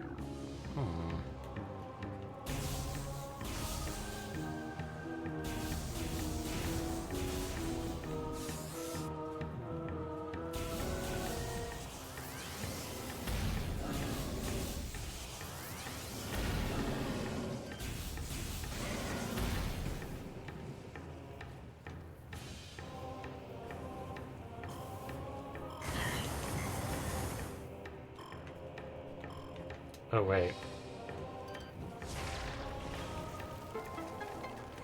Oh, you can't hit it from that angle.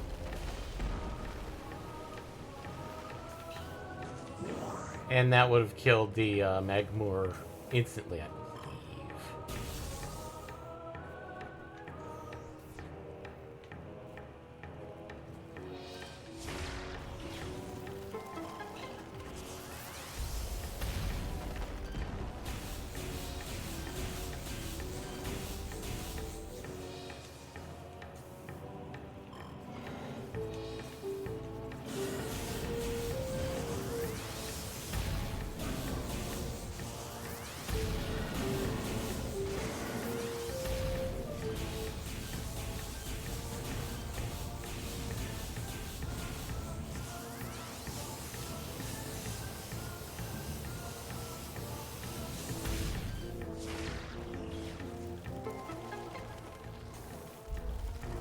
Yep. Okay. Blech.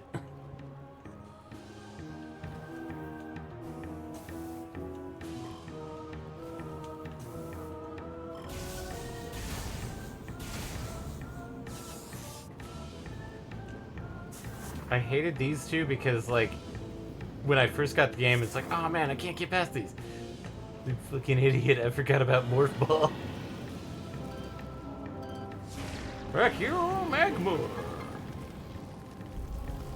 Cronkton!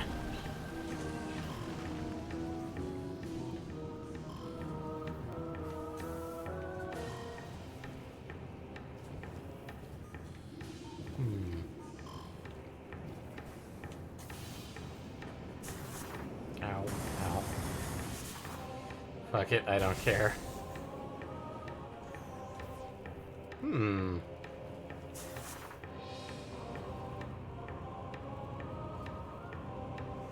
Yes, do not let go down here. It's... Ugh. It is not worth it.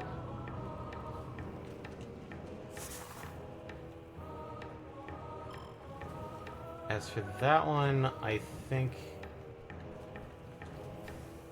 Don't think there... Yeah, and there's really nothing over there.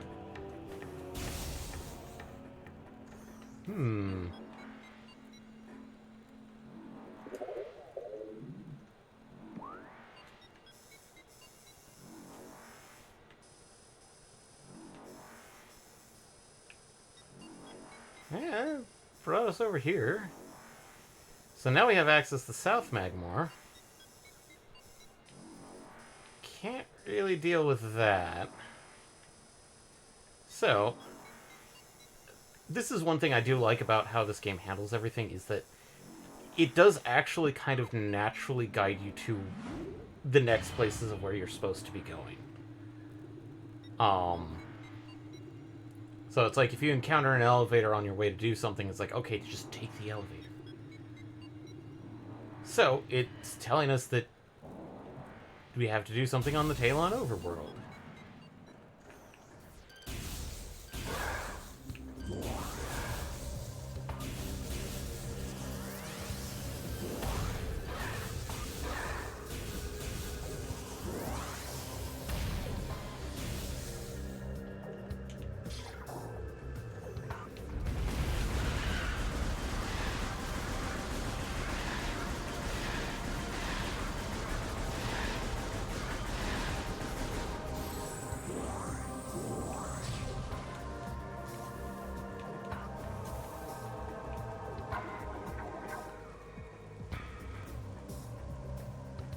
Weirdly enough.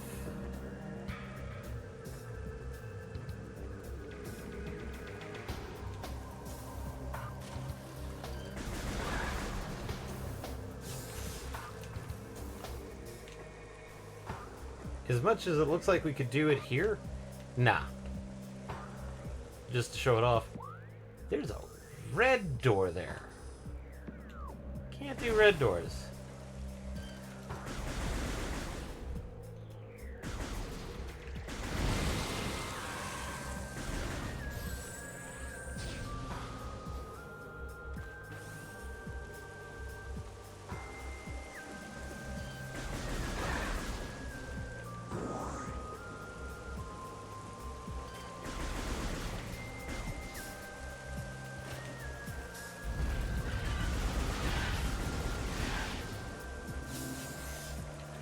But there's now an area that I know we can go. Oh, right. So basically, we're going back to our good buddies in the Chozo Ruins because of that one area, that one hive pipe very early on that we did during the stream.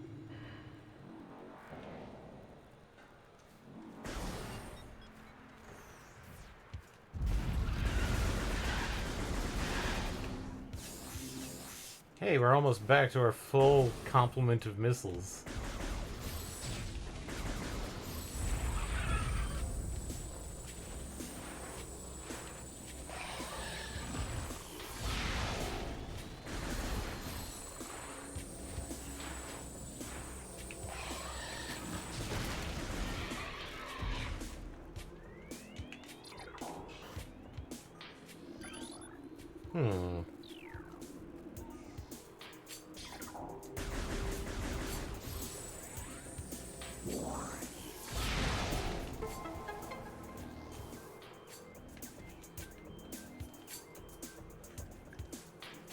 We'll need that.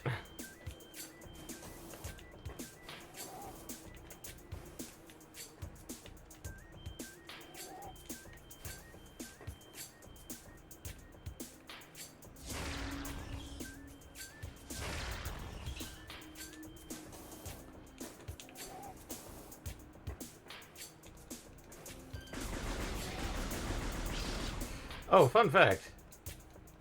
Not sure if they removed in this version. Yep. No, they kept it. You can shoot the birds. They're probably ass butts. Okay.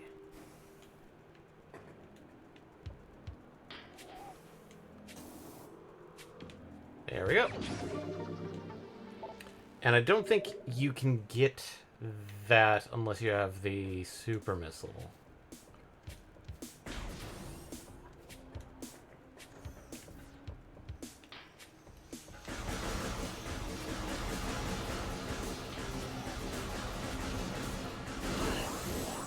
Oh man.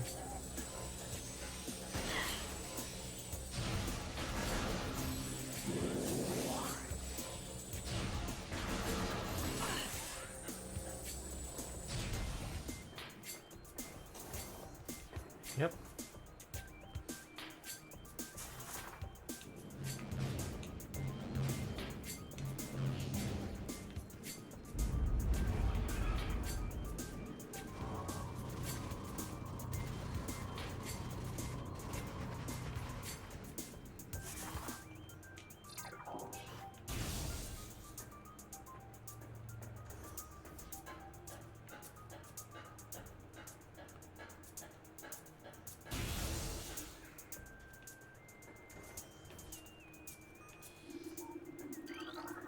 Large stress fractures. Brimstone.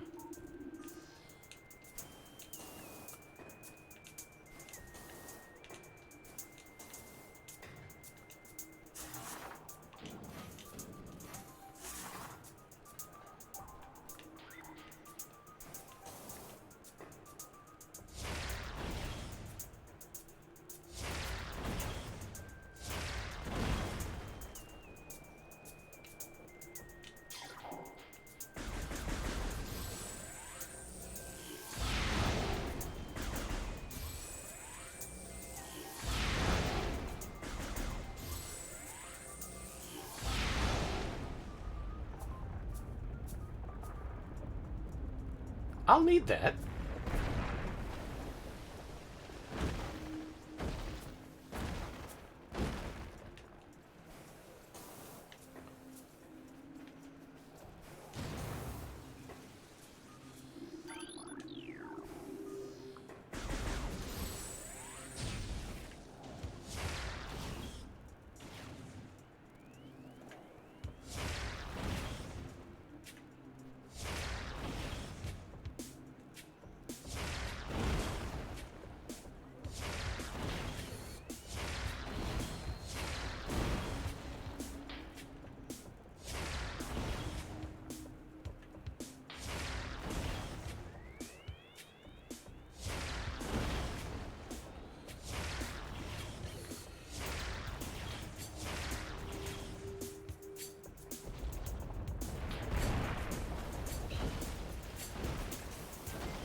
Oh man.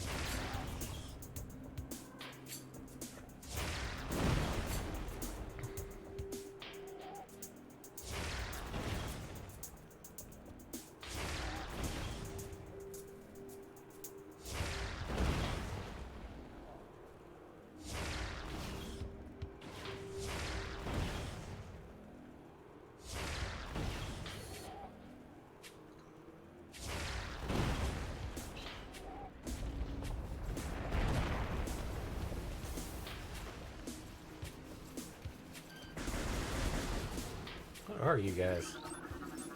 Recording to logbook. Plated puffer.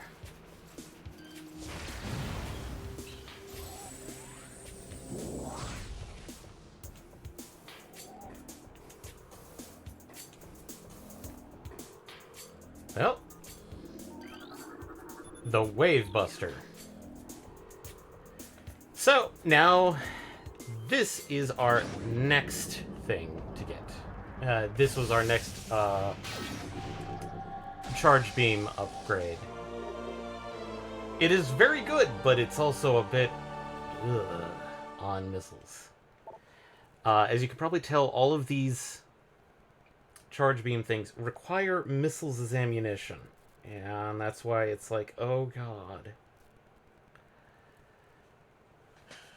So, it basically acts like the proton beams from Ghostbusters. It tracks enemies, but it eats missiles like nobody's fudging business.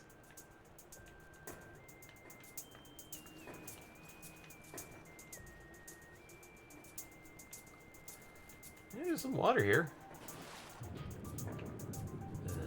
Water.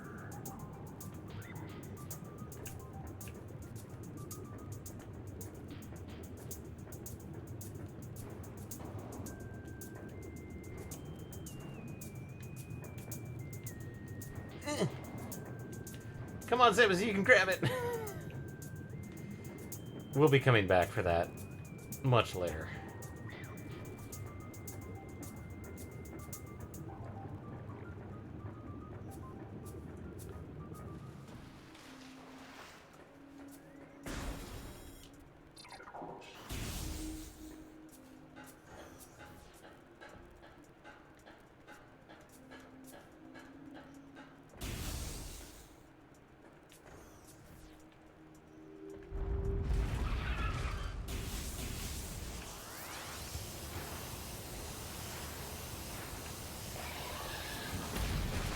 No.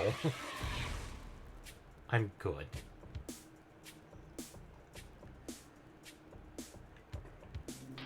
Oh, man. So...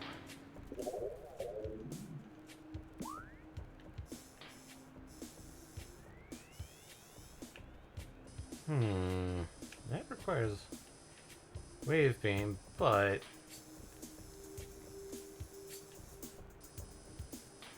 Furnace. Core, burn dome.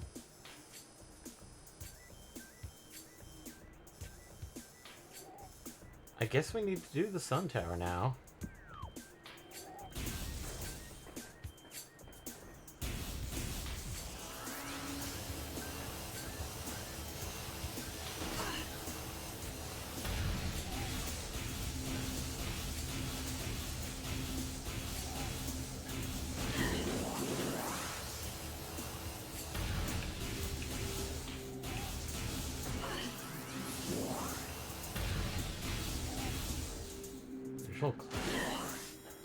Low temperatures at ruin site. I guess we actually have to go to this furnace area, which that's gotten through that. So,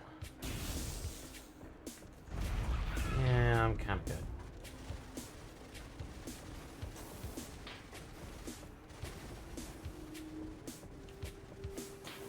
So I just noticed we're at like 90 missiles, so...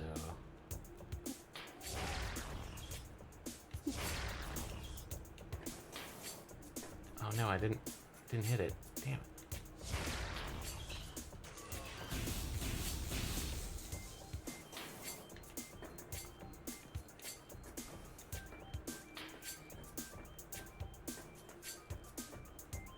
Alright, we can collect things too.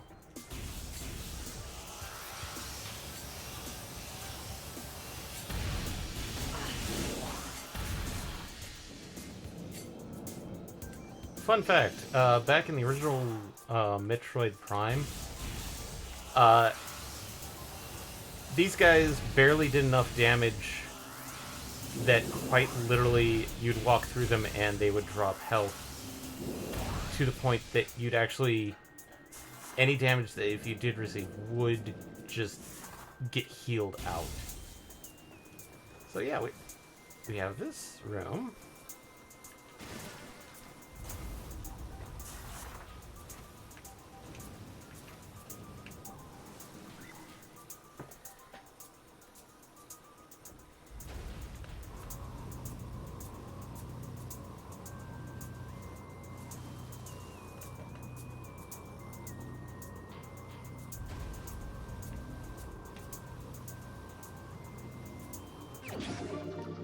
I think that's 95.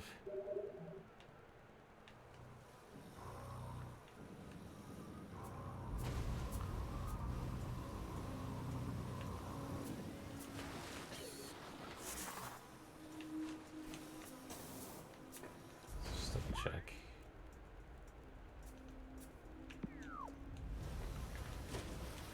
Now let's check out the magma room since we actually have heat protection for once. Still don't know why we have those guys. Water turn to safe levels. Hey.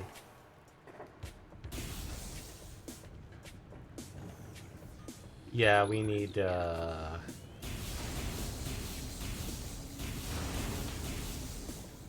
grapple beam. Way back.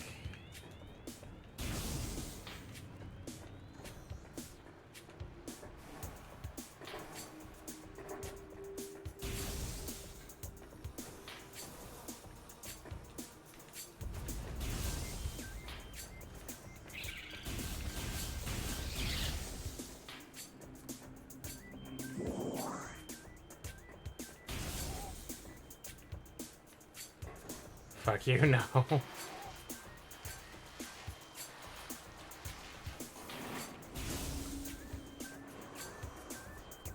Doing a side path here to get to this.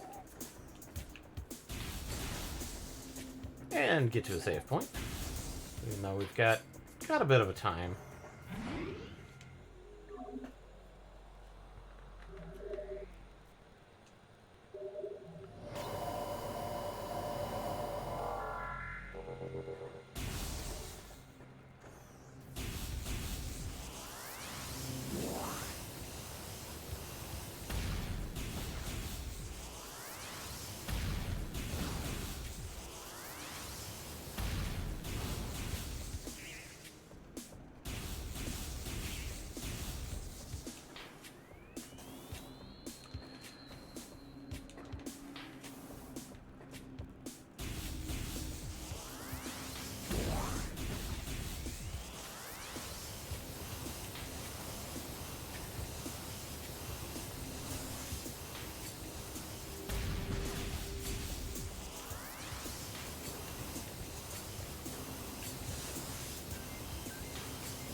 Technically, you can get here by bomb jumping.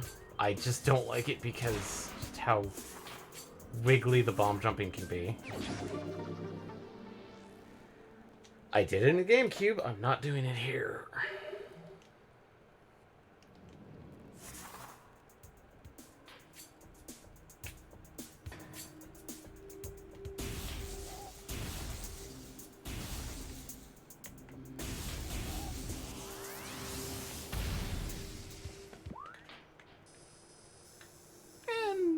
We were heading this way anyway.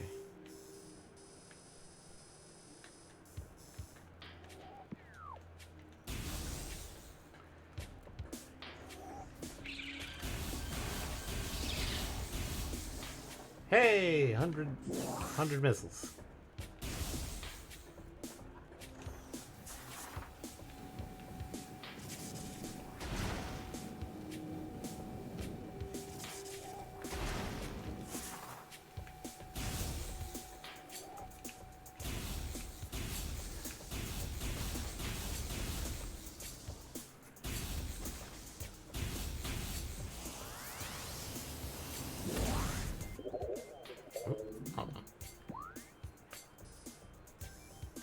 think it wants us to go that way, so...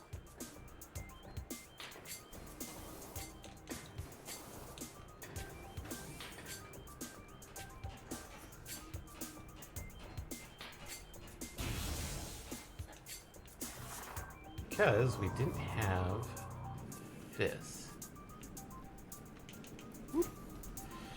Other reasons to kind of like...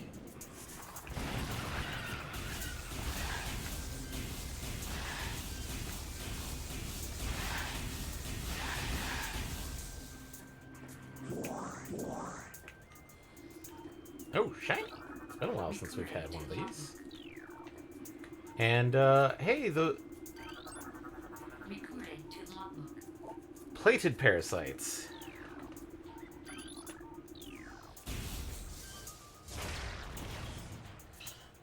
Can only be damaged by... It's got the white door again. So...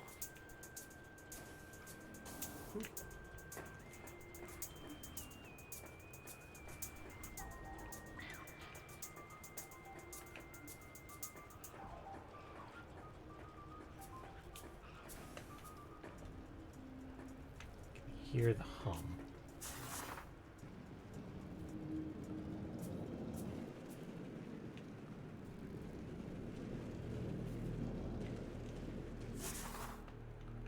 Ooh.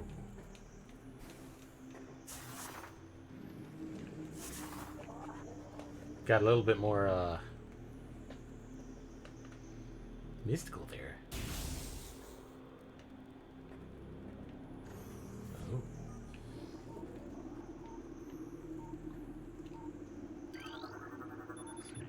Used, turned off. Oh, there's the missile. This looks like half pipe.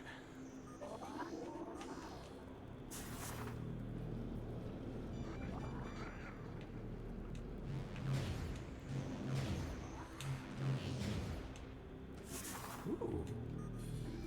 3 shinies. Recording to logbook. Recording to logbook. Recording to logbook.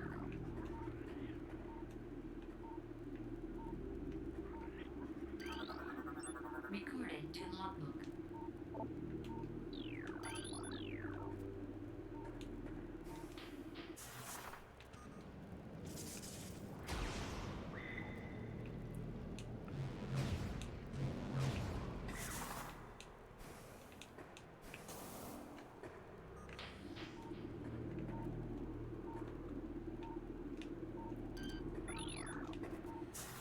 Okay.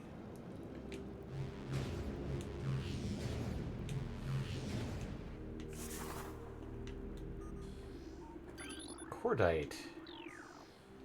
I only know Cordite is super missile attack. Well, it seems to have been activated. I think they changed that a little bit so that it actually showed something, because, like, I think you the way it worked.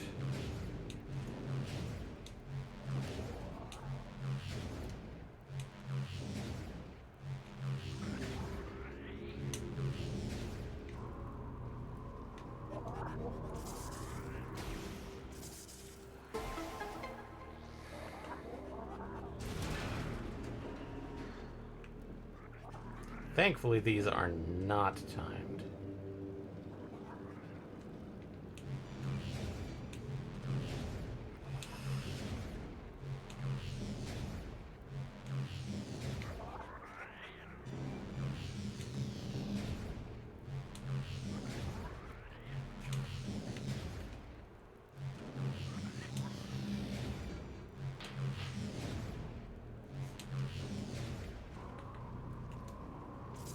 And part of me wants to constantly just swing in time with it.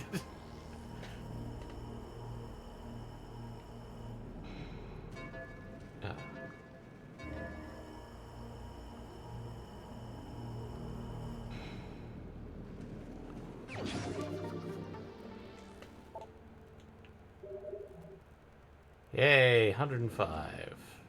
Nothing else.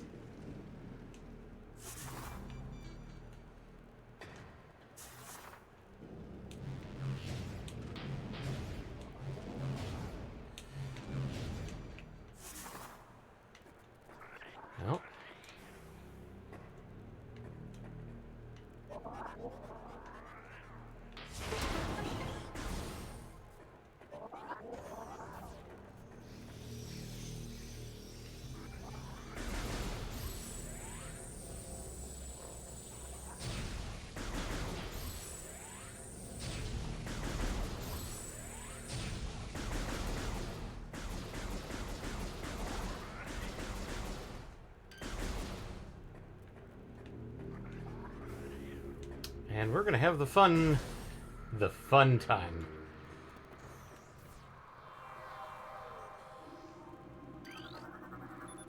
Chozo Elder. Hands are empty as if waiting for an offering. What the? What are you?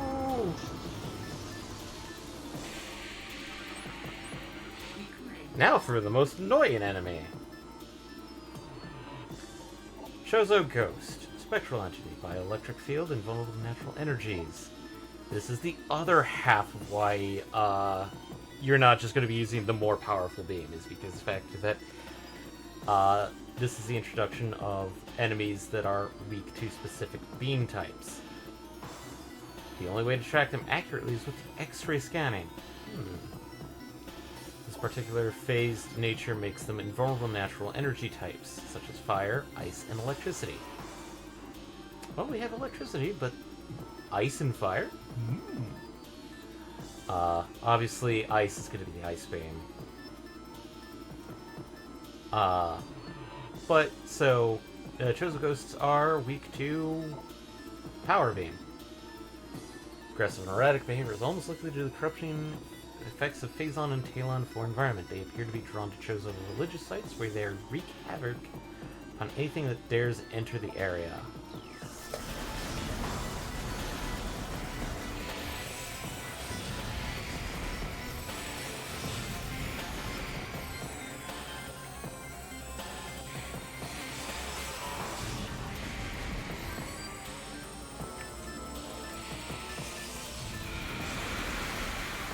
So, yeah. Chozo Ghosts are annoying because, quite literally, they have the disappear and reappear mechanic.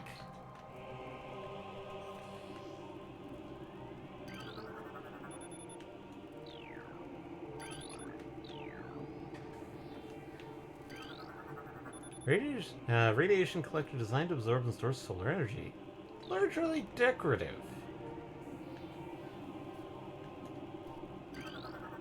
Mechanical structure of a bridge indicates it can be rotated. Shiny. Recorded to logbook. Well, we're leaving this poor elder orbless, so let's give him an orb.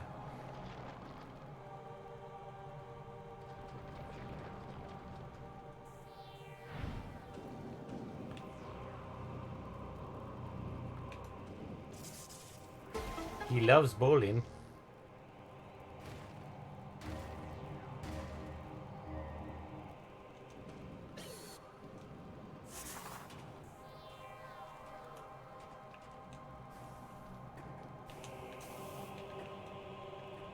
Okay. That's where we came in.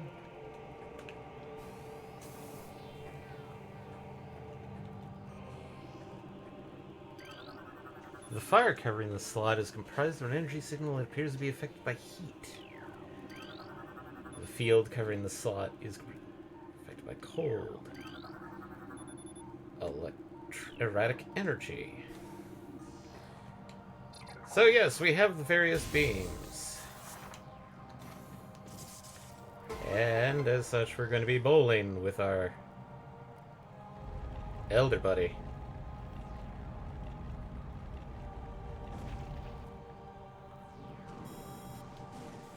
New path has been opened.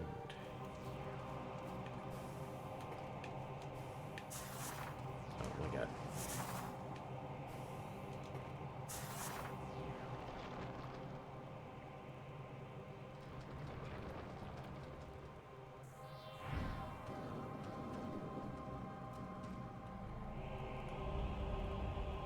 And It resets.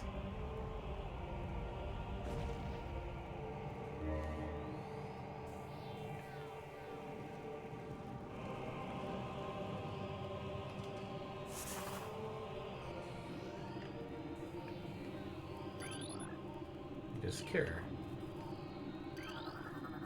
Open the window so we can get back here easily.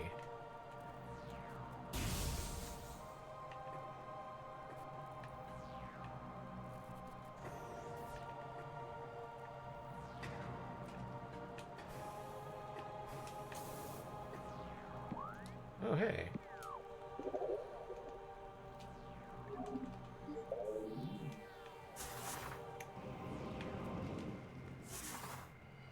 It's a map room. I think this is like the last map station. Until like a much later section. Oh! No! This is a missile station. Recorded to logbook. I think this is only, like, there's 2 in the game.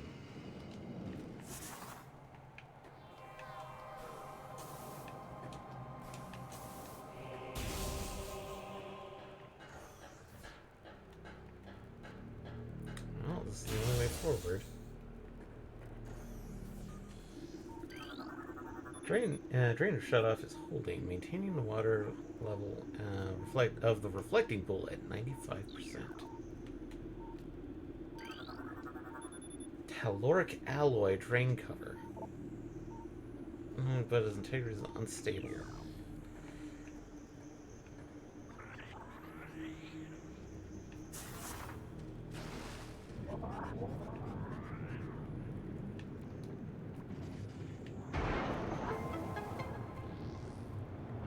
Fishies go down the hole. Alright.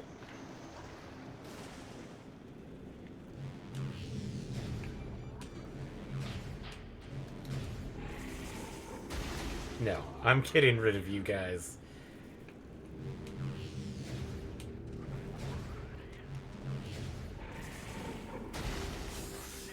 Mostly because of the fact that you guys down at the bottom are the more annoying of the bunch.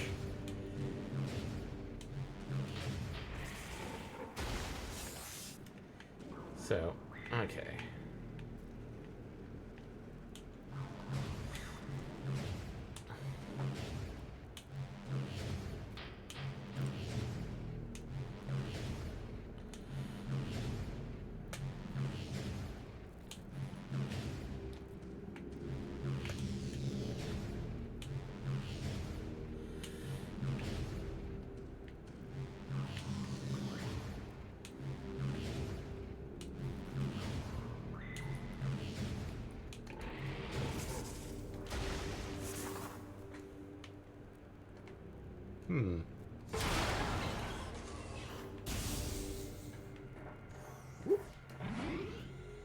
Yes.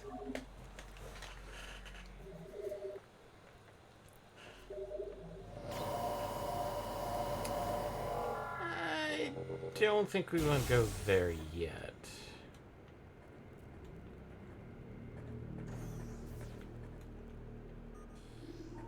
Nope.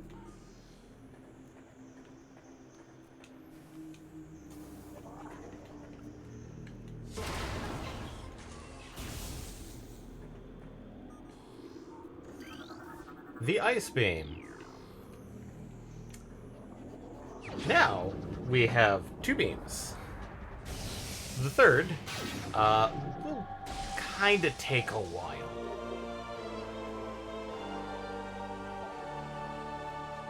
Ice stores. So, wave beam makes it wide. Ice beam makes it tall. They did change up the ice beam because it used to freeze over and you get a sheet, like a case of ice. In this case, we do kind of get the effect from the GameCube one, where it gets that layer of hoarfrost.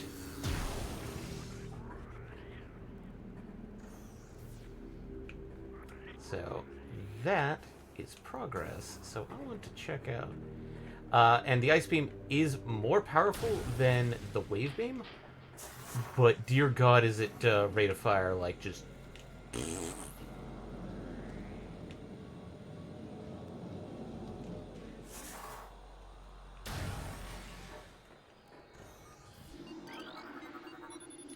Talon Overworld East.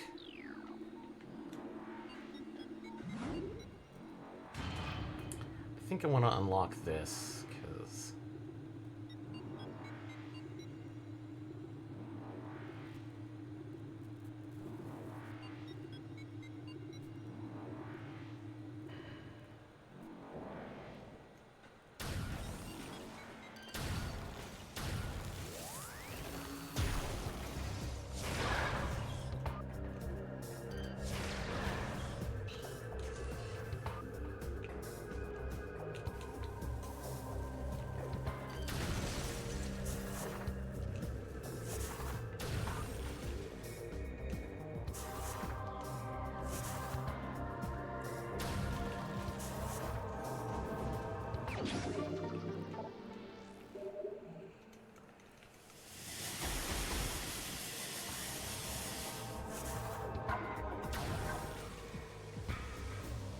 Yep, pops up out over here.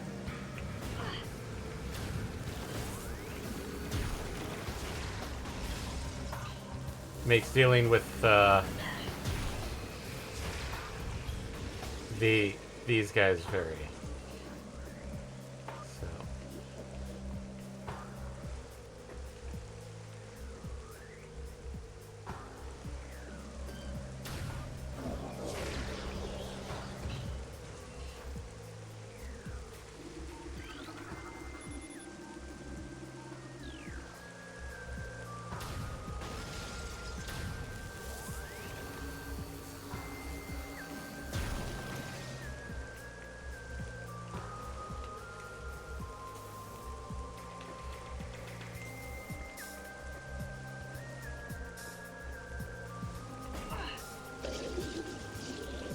Oh, hello.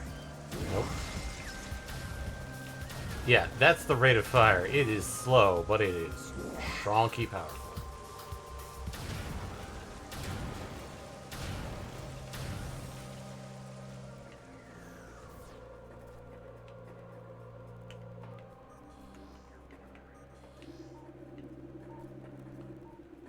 Oh, hello.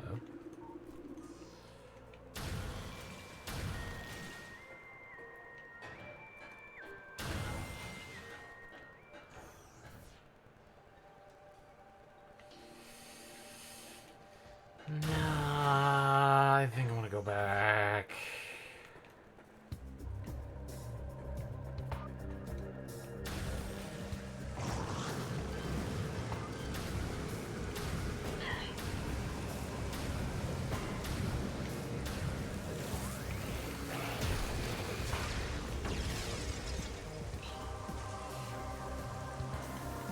Oh no! I missed!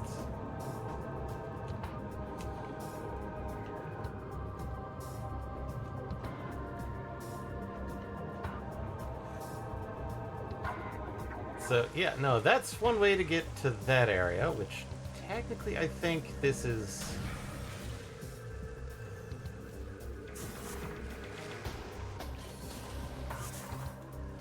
one way of doing it.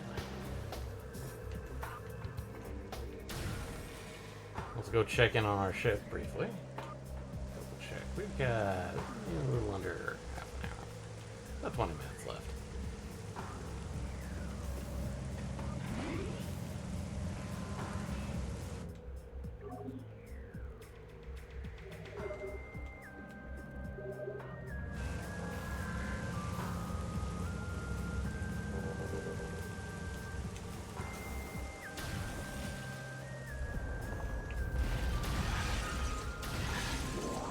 Yeah, Ice Beam just one-shots those boys.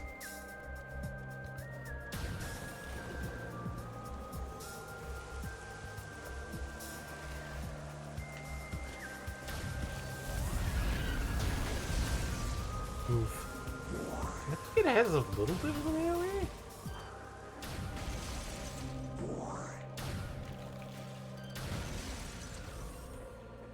So now we have the way of dealing with Metroids properly.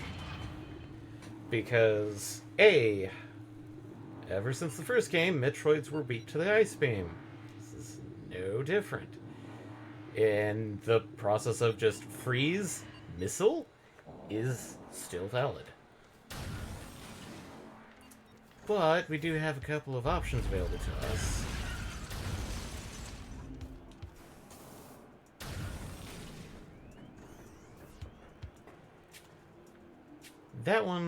That item we can't get because there's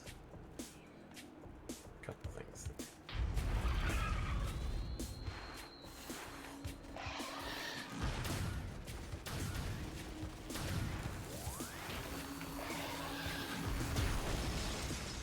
Frick you! Get shot in the ass! Okay, so where... Right.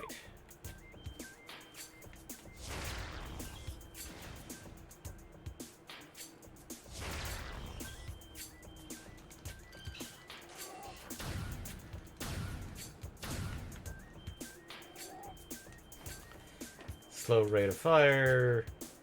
Slow... quite literally.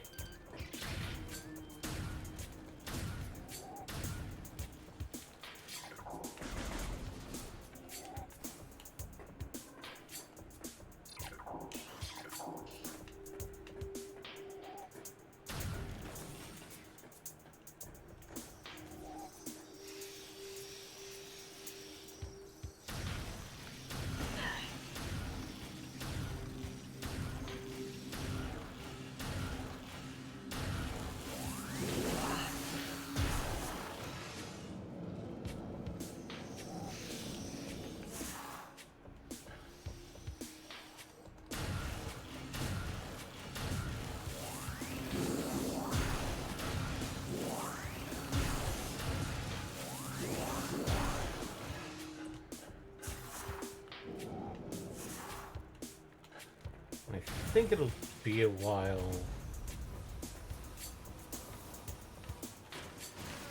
before I can even get to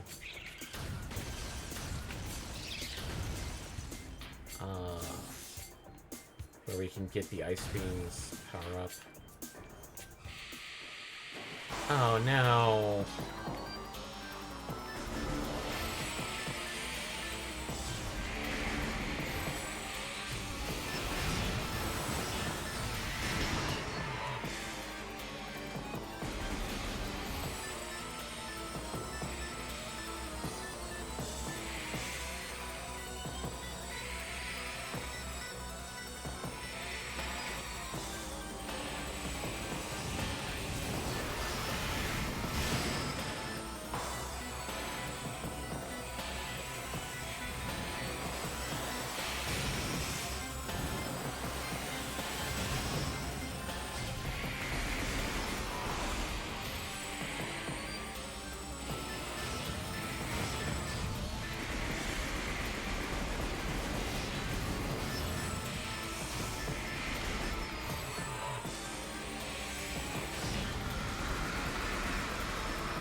Yep.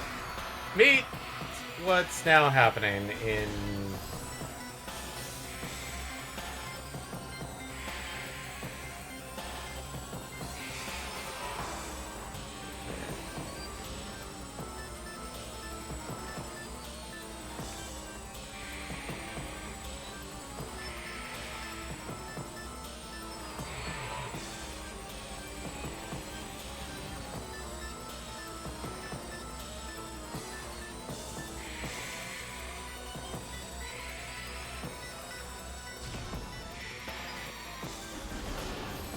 Hello.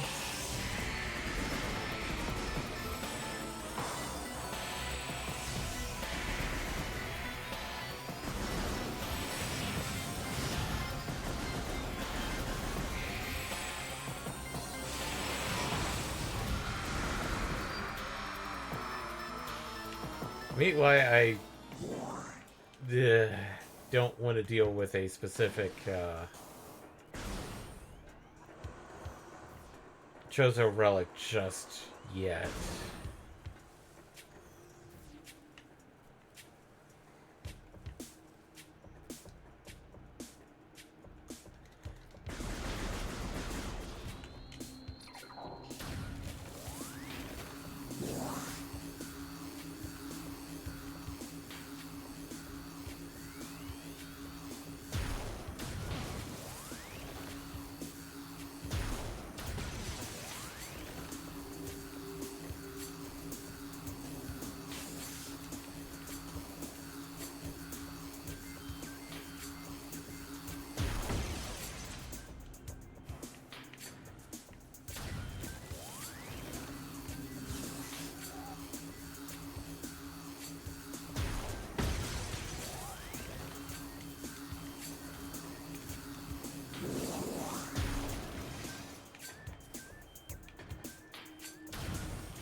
Man.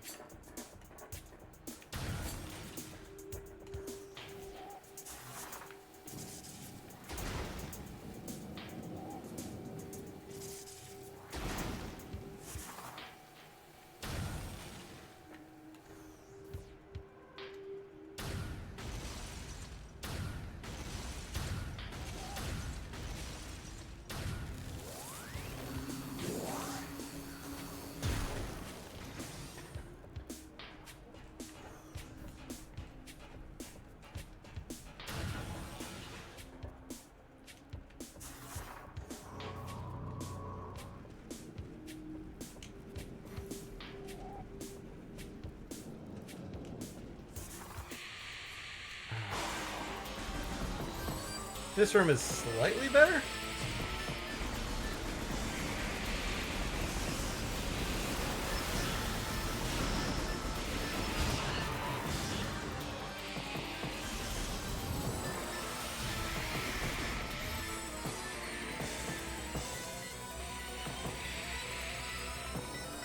Hello.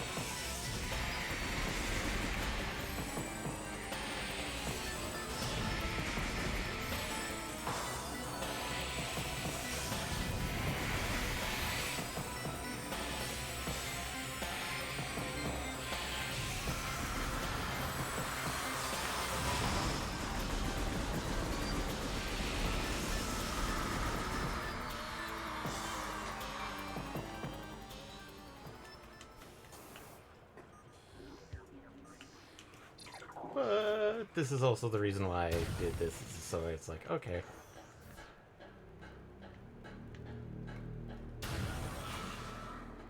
Oh no.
Yep. Energy tank.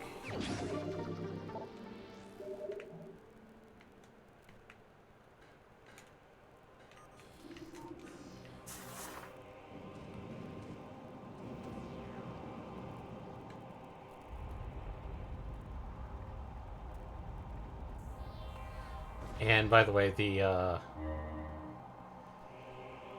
Chozo ghosts, they respawn.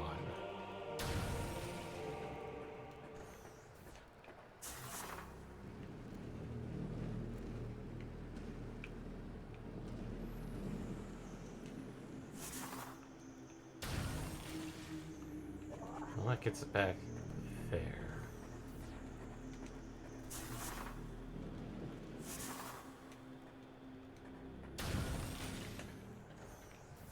Okay.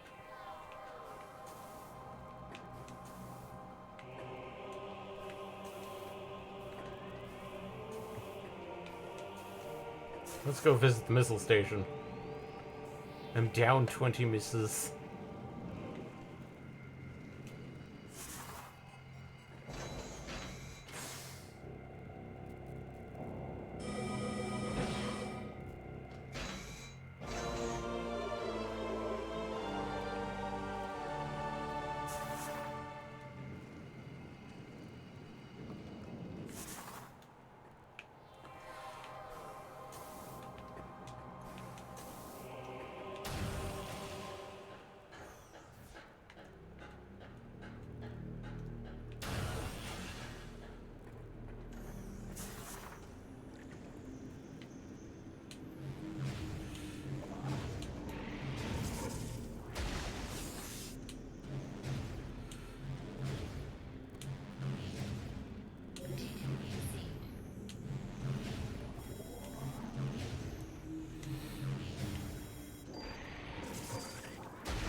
In the Fendrana area. Gravity. Oh man.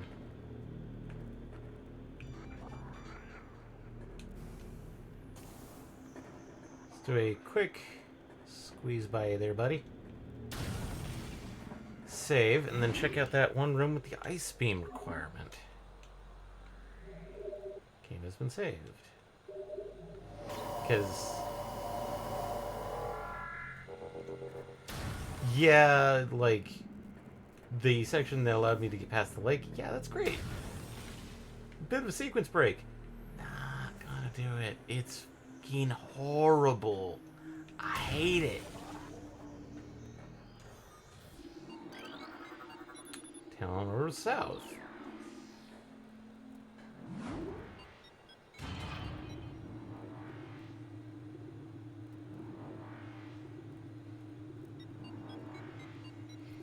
And mostly because of the fact that I want that gravity fluctuation thing.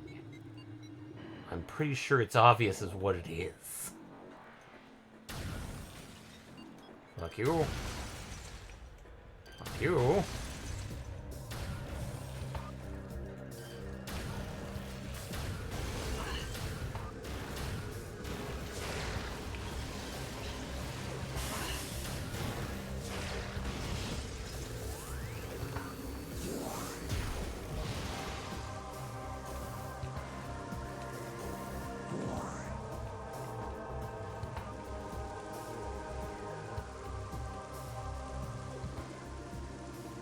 What the? Am I seeing that?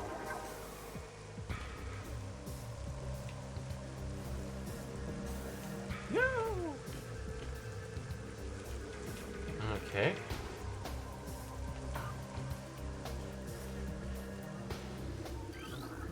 Okay, lock engaged on the other side.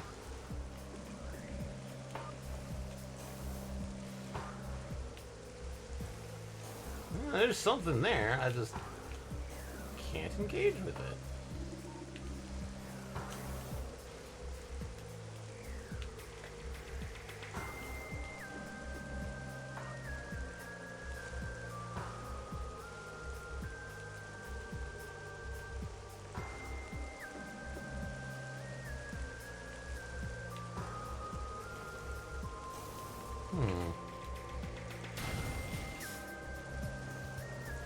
The enshrined missile.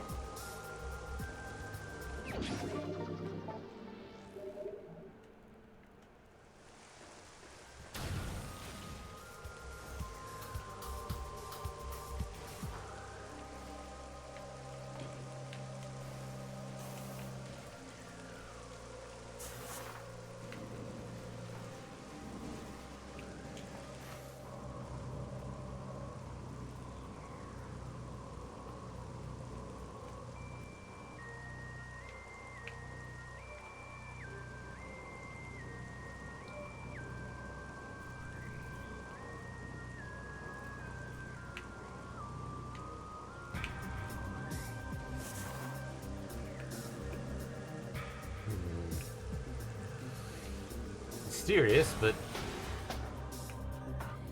shows rampant weakness due to severe water saturation. Magnesium. Well, nothing I ever can really do in this room.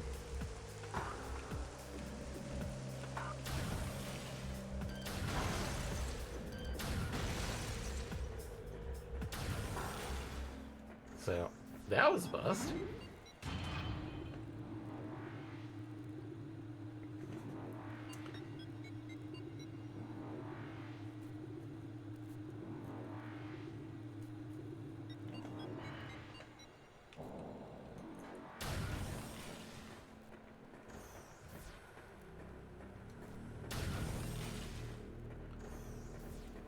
But we did get a missile pod out of it.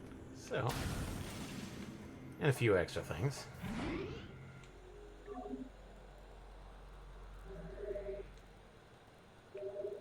Let's see how. Yeah, let's get to Fendrana at least. I did it.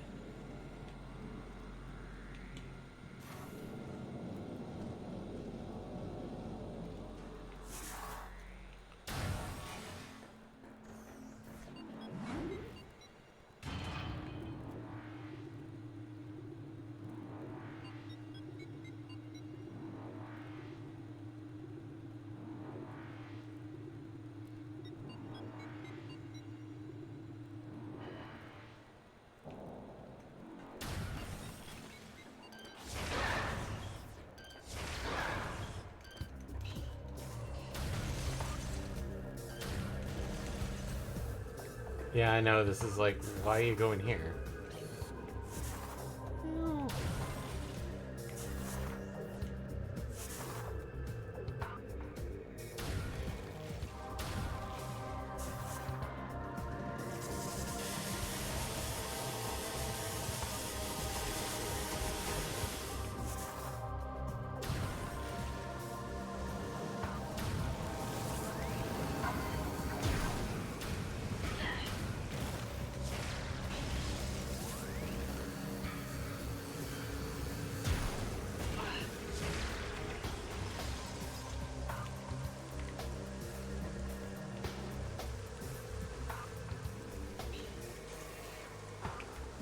Oh no! Yeah, I know you're there.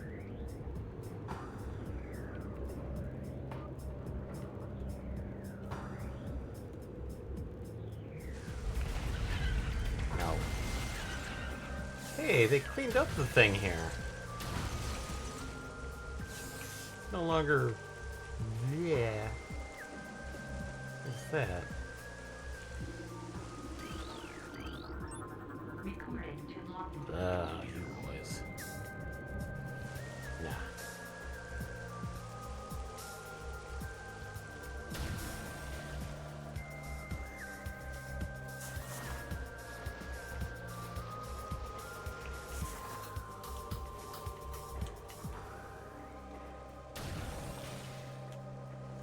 So, let's get to Fendron.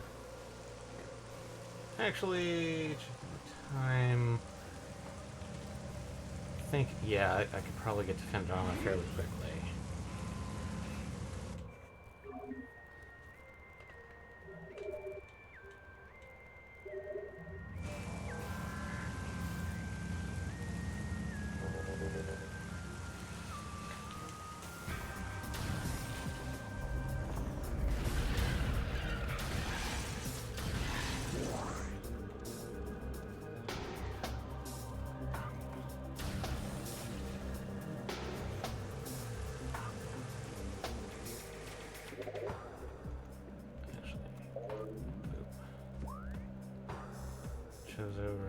west.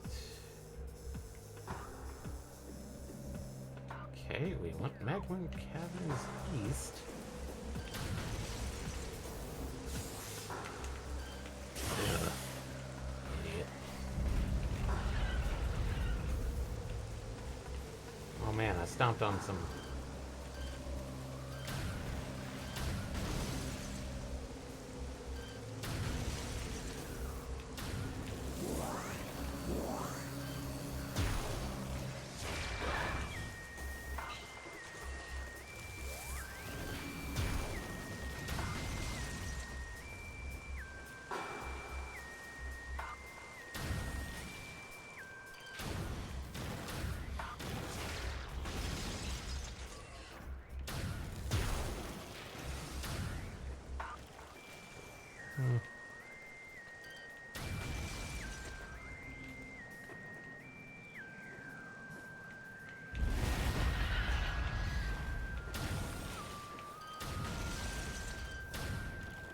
Now we have a slightly easier way of handling the Magmor Caverns, too. Because we have the Ice Beam! Trust me, this makes Magmor Caverns so much more easier.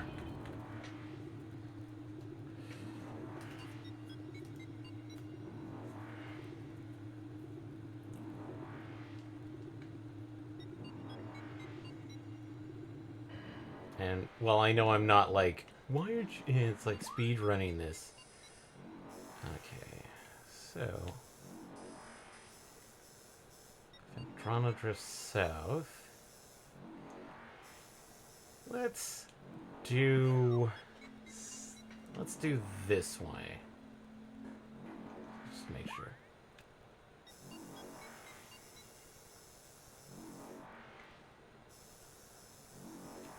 Yep. Good.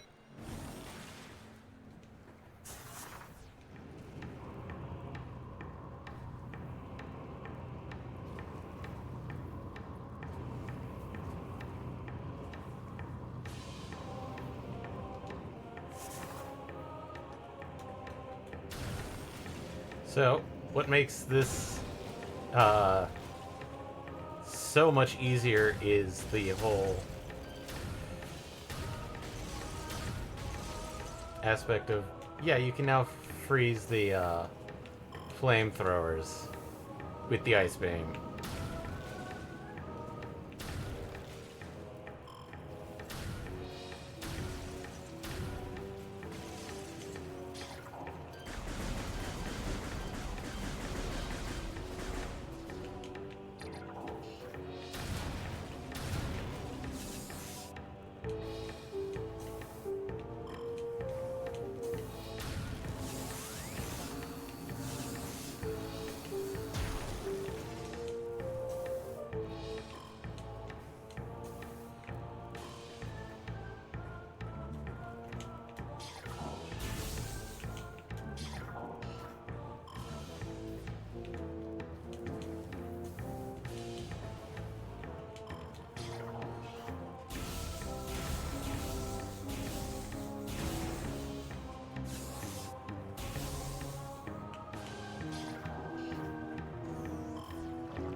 Spore spawn.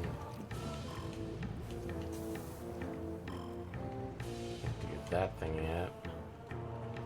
Whatever that is.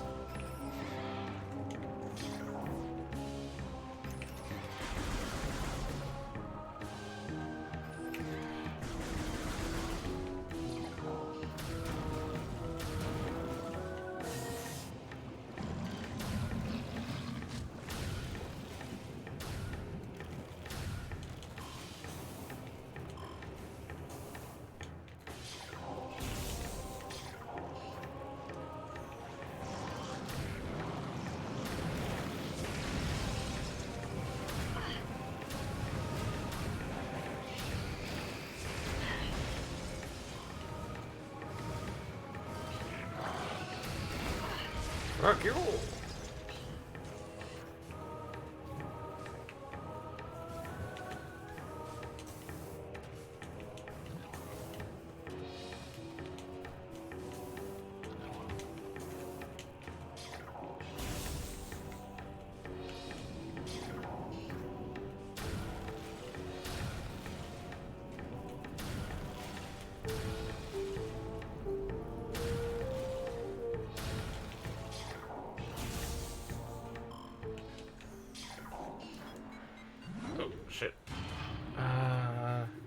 That's actually the save point I was thinking about using. Let's go back, and we'll stop right there. We'll probably resume tomorrow doing this and checking out that back door that's right there. But first, let's get back down there and save.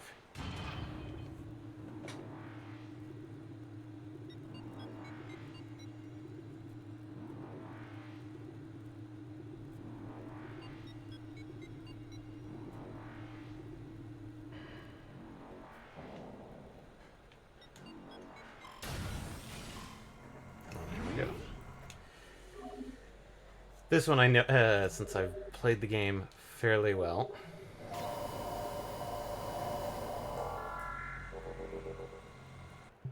Oop. Oh.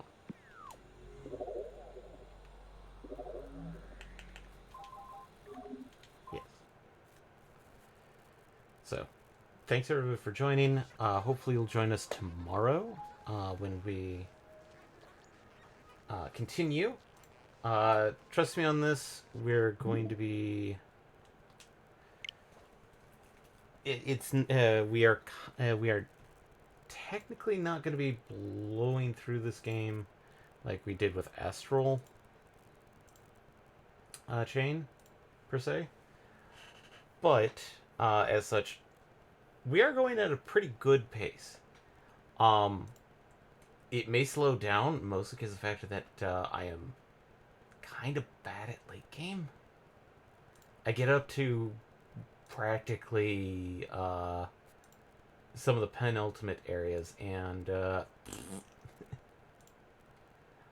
I think though I may do a bit better this time around. So as such, thanks everyone for joining, and we hope to see you tomorrow.